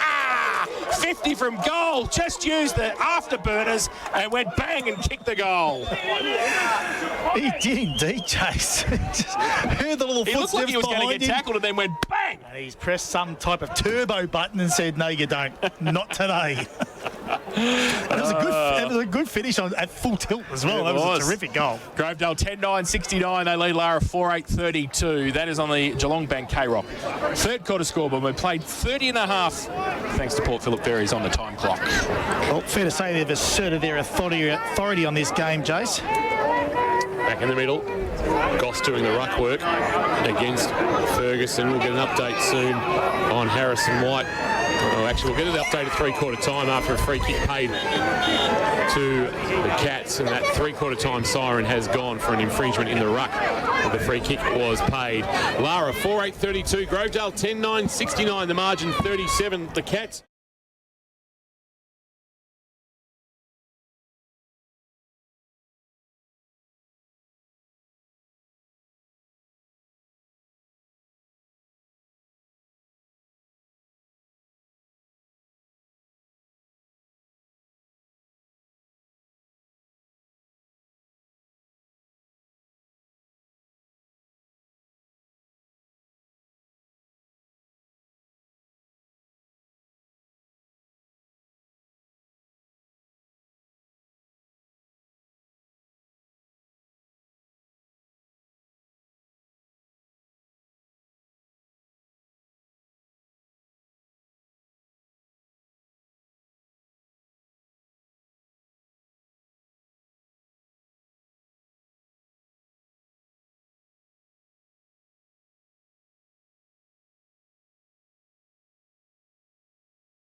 up forward, and then we're able to convert, which was good.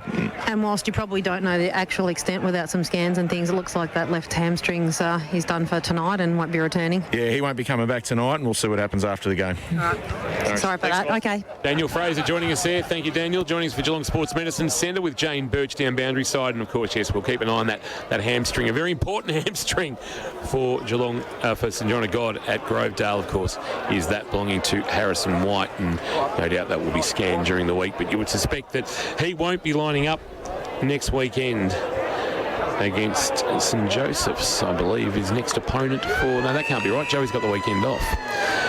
Back in the middle. And we're underway in the final quarter for Harvey Norman. Here's Jace. And Abbott tried to get it down again by himself. He needs some support. Got some from Jeffrey. He couldn't take it. And pushing the back from Schaefer, I think. The umpire says yes.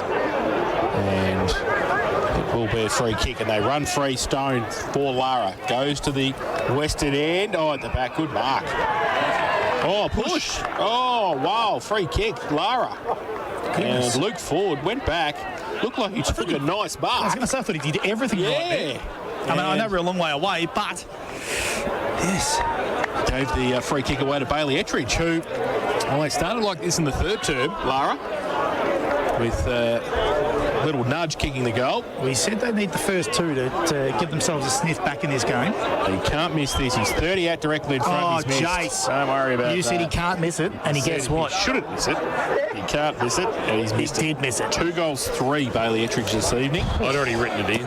Oh, that's what curse. That's stuff. 4-9-33 Lara, Grovedale 10-9-69. Harvey Norman K-Rock final quarter scoreboard. Dale Kurt driving it long for Grovedale towards the outer side. Abbott foot climbed high. There was an early unrealistic attempt, I reckon, in the marking contest from a Tiger, and Purdick is going to win the free kick for the Cats.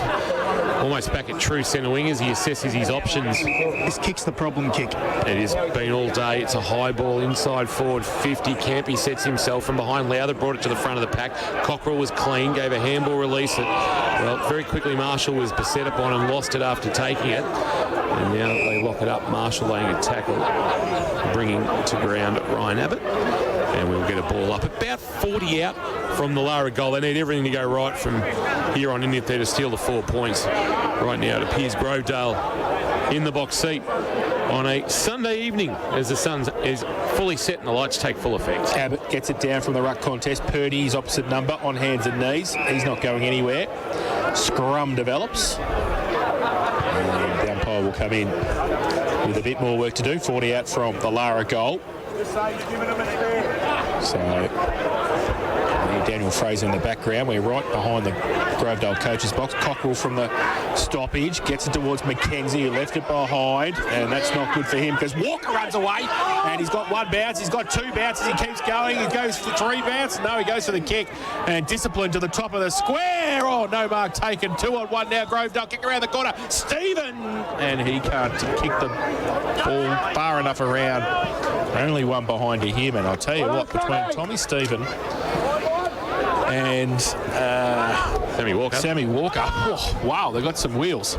Spence, short kick in, stretching and marking is the acting skipper in Marshall. Marshall goes across the face of his defensive goal to Tomicic, who marks in front. This is a really good crowd here tonight at Biznella Oval. His handball, though, missed its intended target in Marshall and has opened the door for Deans, who started like a house on fire but has gone out of the contest. He's kicked back to the hot spot, marked comfortably by Mackenzie for Lara, who sends a very wide ball and went looking for Minari, who dropped what he should have taken. And now he's got trouble because McHugh's gone back to find the loose ball. A handball back into shoot, or run down by Harvey. Good tackle. And a push in the back. I actually agree with that.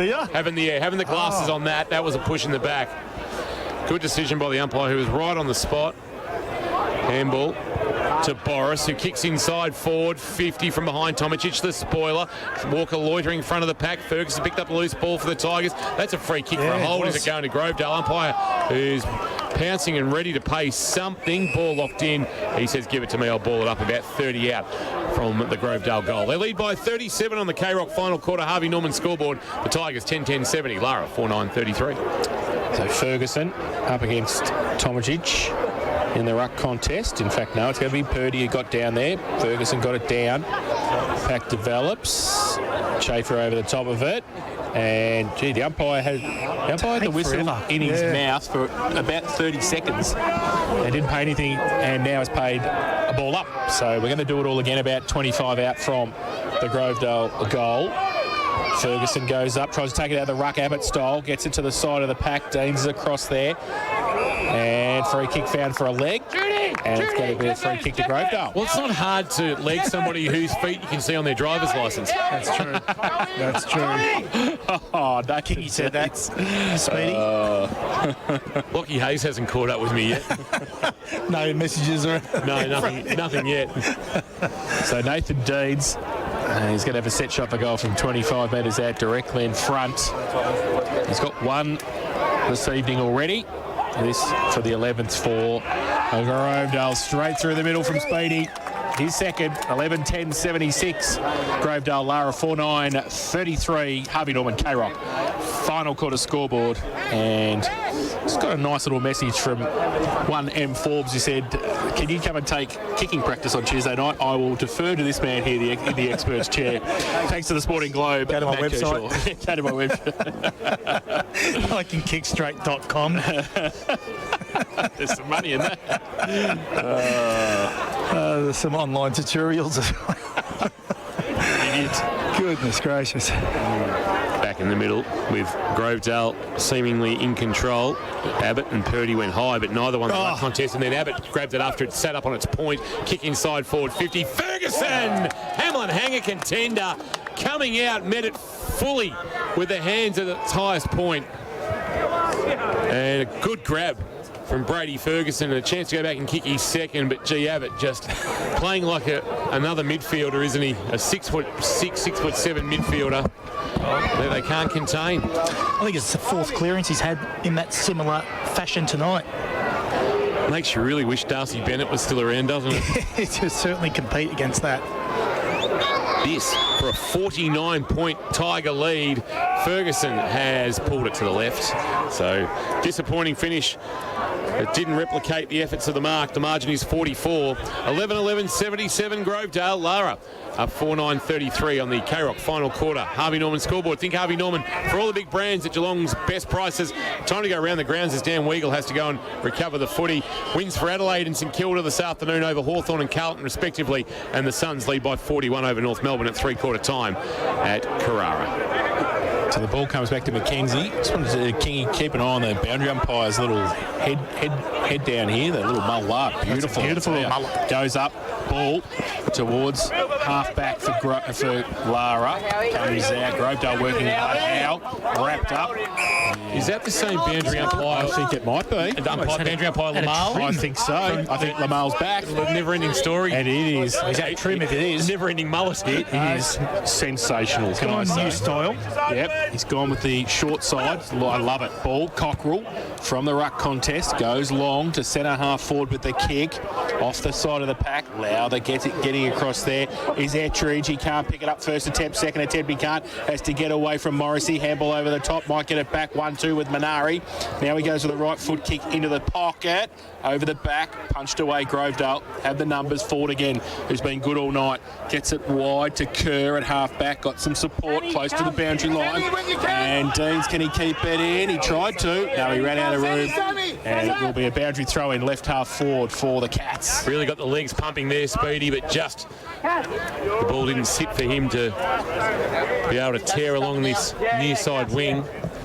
Boundary throw in. Abbott will go uncontested. Well, he almost threw that down to Kerr. Kerr fired a handball wide. Deans outside of the left hand gave a handball off to Ford. That was Will to Mortar. Mortar's little kick in board is okay to Baker. Baker fires a handball over the top to Chute. Confronted by Linehan Cunningham, so he fires a handball forward. Jeffrey now to finish it off. Mortar pulled the kick badly. It might have been touched off the boot, in fact. And as a result, there's going to be a free kick for a hold. Because really never taking possession was Tommy Stephen. And the tackle was laid and a free kick paid to Tommy Stephen, the recruit from Geelong Amateur. He's kicked 1-1 tonight. Chance at his second and to make the margin 50 points, which may be a truer reflection of the disparity in talent between the two teams. They are young, Lara, and they're going to take some time. And you just got to be patient with them if you're a Cats fan. 30 out, directly in front, no problems for Tommy Stephen. He just sort of jabbed at that. Yeah, didn't he? But he's kicked his second. And the margin is 50. They move to 12-11-83. They lead Lara 4-9-33 in the final quarter. K-Rock. Harvey Norman scoreboard. Furniture, electrical, bedding, computers. Think Harvey Norman for all the big brands at Geelong's best prices. Corio and Warren Ponds. Well, it's a tale of the second half, really, the way they transitioned or they moved that ball from half back and started with Luke Ford again down in that back half, and they transitioned it with ease down that outer wing or the grandstand or the, what do you call it, the club room social wing, club. the social club wing, and into their forward line with ease. Abbott gets it down in the middle. Ford, Will gets it forward. Abbott tried to follow on. Hopper was there as well. Coming across the front of the pack. Deans, just got his handball away. Did he? No, the umpire said he didn't. So Lara break free and go towards full forward. Coming out, stretch. Good mark, Ettridge. Nice and low. Luke Ford couldn't do much about that. And Bailey Ettridge has taken the mark 45 out directly in front. Fair to say, Jace, he's got the yips. Yeah, I wouldn't be putting my house on Bailey Ettridge just at the moment. 2 goals, 3 this evening so far. Missed the last one from probably 30 out. Close up, directly in front. Just needs to kick through it. So he's been good down there tonight. He's certainly got his hands on it enough. 2 goals, 3. Comes in, missed it. I think he might need to see Kirsch during the week. 2 goals, 4. Bailey. And they go to 4-10-34 now, Lara. Grovedale 12-11-83. Harvey Norman K-Rock final quarter scoreboard. So Kerr again with the kick-in duties, and right now is the smartest person out there among the 44 players because he's got long sleeves on. Yeah, correct. He's just got a little bit cooler as the sun has gone down. He goes short with the kick-in and finds Ford. That's Luke marking. He can give it back to Kerr by drawing the man on the mark, and he does so. Kicks with the outside of the right boot. A high ball flying from behind, but not marking was Kelly. It's off hands and out of bounds for a boundary throw-in. Just back of the, just forward of the wing, favouring Lara, who trail by 49, and they will prepare for a meeting with Bell Park on Saturday.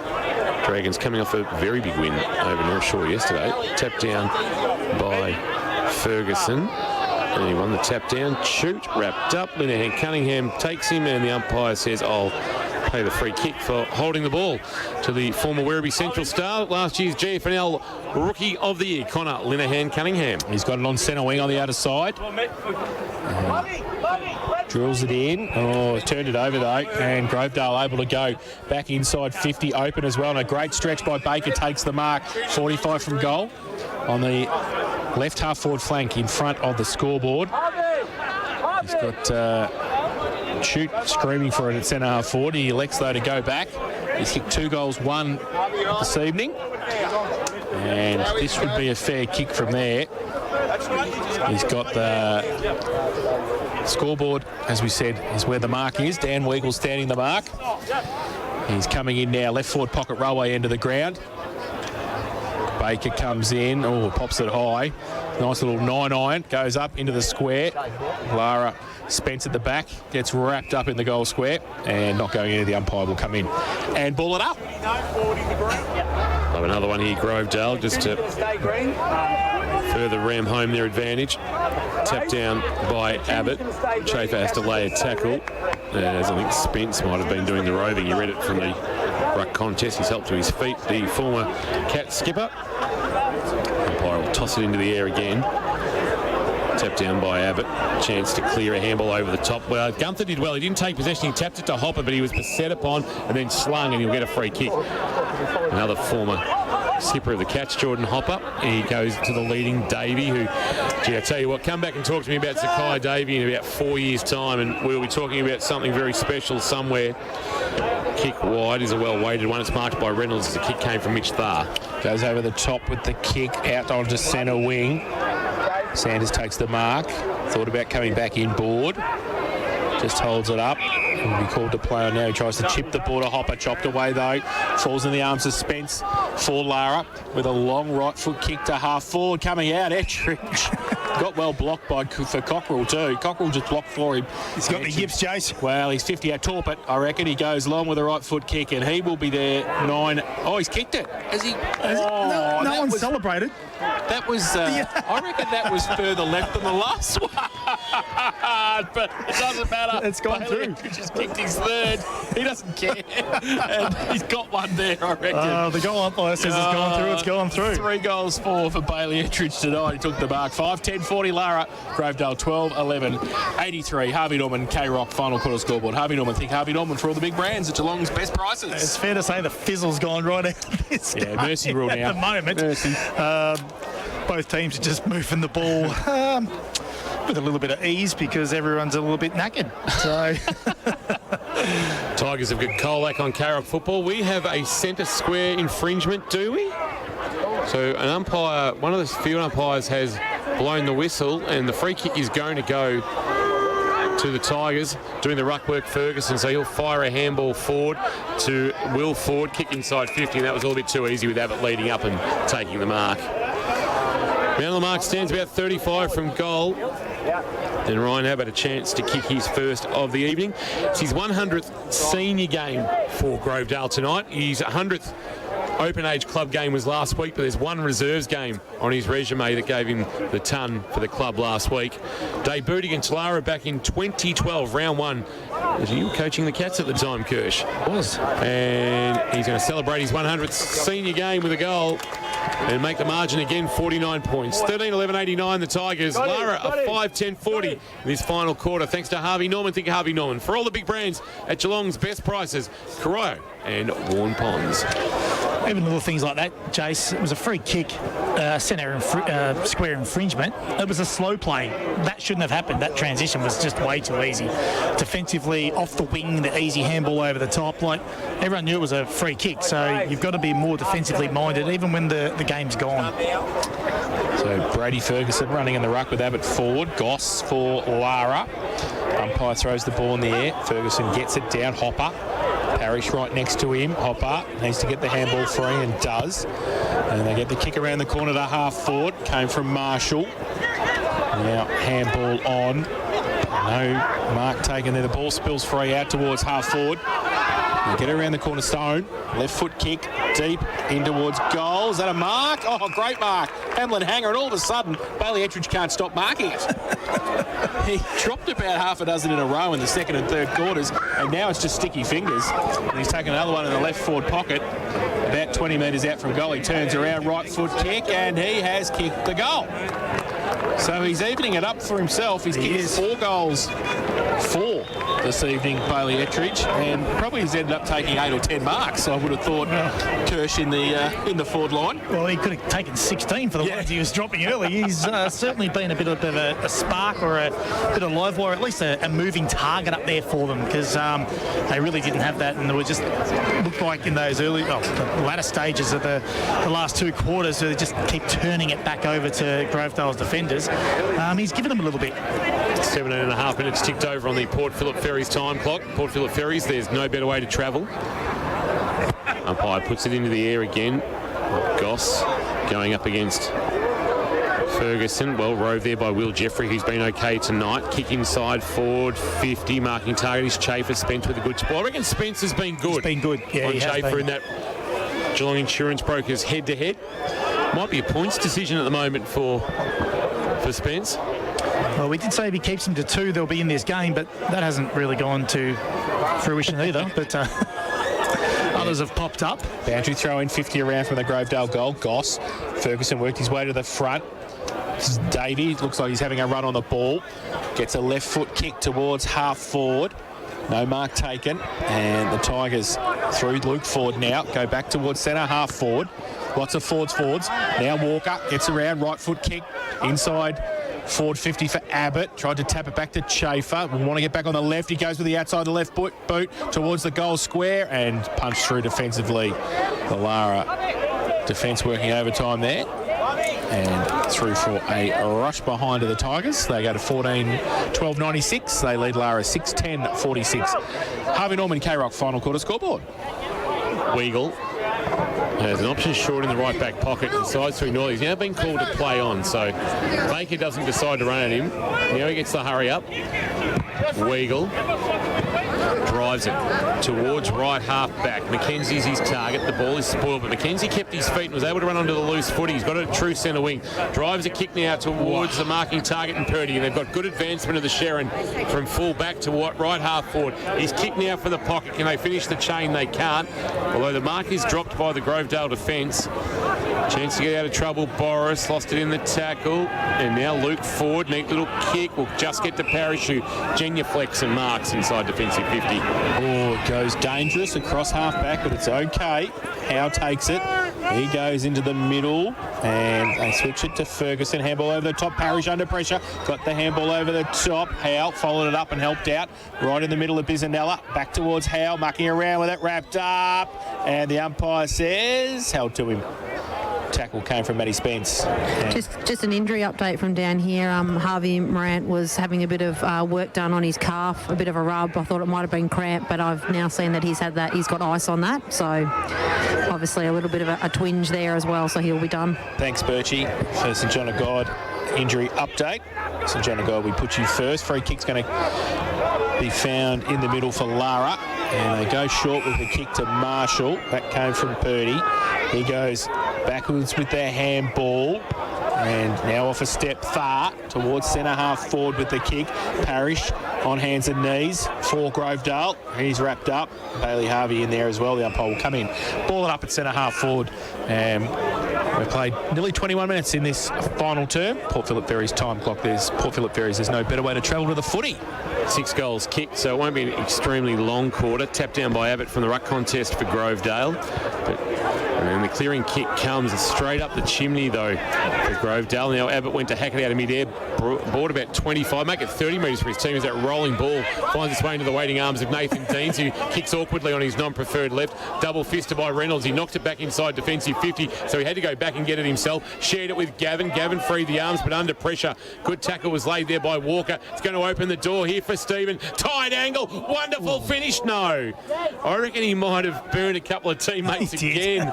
Tommy Stephen, as he kicks, he's second behind. He's got 2-2 this evening, and the margin is 51, I should say. 6-10-46 Lara. Grovedale 14-13-97. He's a live wire, that's for sure. Weagle kicks in from full back, looks for Davey. And he takes the mark at defensive 50. Drills the ball back to Aaron Stone. He takes it at true half-back, plays on. He measures the pass in the middle. Oh, no mark taken. In the middle by Lowther. Needs some support and got some. On the outside, Scary goes to inside. But Luke Ford's read it better at half-back all day and plays on. Wants to go short. They move for him now, and they can break free and run. And they come towards centre wing with the kick. Goes towards, Weagle put himself in the middle and did well and gets a hold. Is that advantage? Yes, it is. Marshall's going to take the advantage for Lara. Goes inside deep 50. Ford again keeps his feet. Needs some support. Gets it from Kerr off a step. Back to whence it came. Weagle got his name written on it. Can't take the mark though. Off hands, close to the boundary line. Weagle kept his feet. Handball back inboard. Needs some support. Handball from Linehan Cunningham. Close to the boundary line. Lara go. And I think they've pushed it wide, very wide. 3 for 1 behind. And I think it was Harvey with the behind. So they go to 6-11-47, Lara. Trail Grovedale 14-13-97, Harvey Norman K-Rock final quarter scoreboard. They've advanced the ball to Boris, but they're still very much deep inside their defensive 50, the Tigers. He comes to Morrissey, who marks 25 defensive goal after the kick. He gives a handball back to Boris. He tucks it under the arm and wants to run. Sends a kick towards our broadcast wing. Spence should have marked, but instead went the spoil. Front of the pack, Harvey's dragged down in a tackle for Lara. Umpire says very quickly, give it to me, you're going nowhere. And I will ball it up True centre wing, Bisanella Oval, broadcast side, thanks to Abco Cafe 24/7. Grovedale by 50 will pick up their first win of the season, extend their winning streak over the Cats to 14. Abbott does the roving from the ruck contest, a handball back, and then a little kick is okay on the bounce, although it did elude Will Ford in the end. Chafer went to put his block on Spence, missed him, but the ball still ended up with Will Ford, who gave it to Chafer. Chafer, a little left foot kick, barely went 15, but Baker has been paid the mark right on 50, and now 50-metre penalty against Harvey, who came into the protected zone, and Jack Baker will be marched all the way to the goal square and will kick his third of the evening. Kirsch can just ponder for the Sporting Globe. Is he pondering or is he asleep? No. I was just pondering. Watching the transition and a 7-metre kick. 7-metre kick. Jack Matt Spence was a bit stiff because he come off the line and the ball just went the wrong way on him. But got 3. 50 was there, I thought. He did overstep Bailey Harvey. So 6-11-47 Lara. Grovedale move 56 points clear. They cracked the ton, 15-13, 103. As we're well into time on in this final term on the Port Phillip Ferries time clock, 24-45 almost played here at Bisanella Oval. And the scoreboard has reset, and Lara lead 1 straight 6 to Grovedale, no score. I don't know if I can watch another 2 hours of this. I don't think I can watch any more of those animations either. They look fun over there. Yeah, correct. There we go. Nightmare. Back to the middle. And through goes Marshall for Lara. Oh, the umpire's over as well. He's had a fall in the night sky. Now going up at the back was Campy. Gets it out wide. Boris close to the boundary line and keeps it in. Keeps going on centre wing. Needs some sort. It's out of bounds now. Off hands and a throw in centre wing. So junk time now. 25.5 played final term. 50 the difference. Abbott back in the ruck, up against Lowther, who's having a run in the ruck. Abbott gets it down. Handball didn't quite hit the target. Harvey looks like he's having a run on the ball as well. Goes towards half forward for Lara. Marshall's there at the front. He went to the contest, couldn't get away though. Pack develops around him, and we will have a ball up at left half forward for the Cats. 26 minutes now ticked over. We're just about done here for the Spirit of Anzac clash. 2012 was the last time Lara beat Grovedale, and he knows, Howie. It will continue that unfortunate streak. Clearing kick, Chafer. Oh, back with the flight. That's well judged by Gavin. He's had a solid evening down back for the Cats. Hasn't been their worst. Mitch Gavin. True centre wing, broadcast side, drives a kick inside, forward 50. What's his marking target? It's Lowther, it's fisted away from him. Kerr did the roving at the front for Grovedale, runs his full measure, and then a outside of the right foot kick that's not controlled there by Will Jeffrey. Actually knocked it back into the path of Kerr, and now the Cats are going to come up with it. Purdy confronted, took on the tackle. That's holding the ball, surely. Or is he taken high? In fact, he's been taken high, according to the umpire, who's a little bit closer than we are. Better vantage point, and Sam Purdy will win himself a free kick late and a chance to kick his first of the evening, with the man on the mark standing around 40 from goal. Sam Purdy playing his 41st senior game with the Cats. Has rucked manfully for most of the evening. A little bit of support from Harrison Goss, but for the most part has toiled against Ryan Abbott, and that's no mean feat for somebody who's playing as an undersized big. Purdy on his way, he's hit it very flush, but he has tugged it to the left and through for a minor score. So inaccuracy not helping the Cats this evening. They're now 6-12-48. Grovedale 14-13-97, margin 49 on the final quarter. K-Rock, Harvey Norman scoreboard. Luke Ford kicks it in, finds Kerr at centre half back. Lateral kick, got a couple to raffle from Parrish. He kicks it short. And Jeffrey holds it up. Takes the mark for Grovedale. Gives it back to Parrish by hand over the top to Chafer. Feign the handball. Harvey put the pressure on. Now they've turned it over. Hopper gives it away by hand to Marshall. Oh, back towards Marshall. The ball came. Now forward to Harvey. Just a scrambling kick towards half forward for the Cats. And get it over the top. Grovedale been pretty good across here, and they are again. They get it through McHugh, go out wide, and can run it from half back. take their time. 2-3 bounces, and they come back in board. That was from Howe, but back behind the ball. Tomasic read it the better for Lara and took the mark inside defensive 50. 28.5 minutes played. We can't have too much left of this one as he goes wide. And the mark's taken by Lowther, who's had to work hard up the ground to find the footy here. Lowther to the wing and the lead, and the mark taken by Minari. Minari hits the ground running because the man on the mark has gone to ground. Keep an eye on that for St John of God. Now handball over the top. Gave it to Gunther, then Gunther fired one over the top. It missed the intended target in Lowther, who then had to go in and lay a tackle. Ball's stuck under a pack of about 2 or 3. And we will get a ball up at right half forward. Lara in attack, but trailing by 49. They got within 6 points early in the third quarter, but from that point it's really been one-way traffic in front of goal. From the ruck contest, Parrish was able to pick it up off the ground and spin out of the pack, but his handball had a little bit too much heat on it. It's going to open the door here for the Cats, although that'll be a throw, I reckon. And the free kick will go to Kelly. Kelly brings it wide, looking for a mark, but getting across, taking a good grab and stretching was Spence, and then Spence laterally with a well-weighted kick finds McKenzie, who, well, he deserves a goal, I reckon. For all the work he's done down back, he's going to drive it long and he's going to kick a goal. He's a player. Well played, Will McKenzie. Just his second game for the Cats. Time at Wilson Grange in Brisbane, and with Noosa. Why did he come to Geelong? He likes the look of the Unions. He kicks his first goal for the Cats in his second game, and the margin back to 43. Lara 7-12-54. Grovedale 14-13-97. 30 minutes gone on the final quarter. K-Rock Harvey Norman scoreboard. Port Phillip Ferries time clock. Port Phillip Ferries, there's no better way to travel to the footy next Sunday with the Ferry Footy Specials.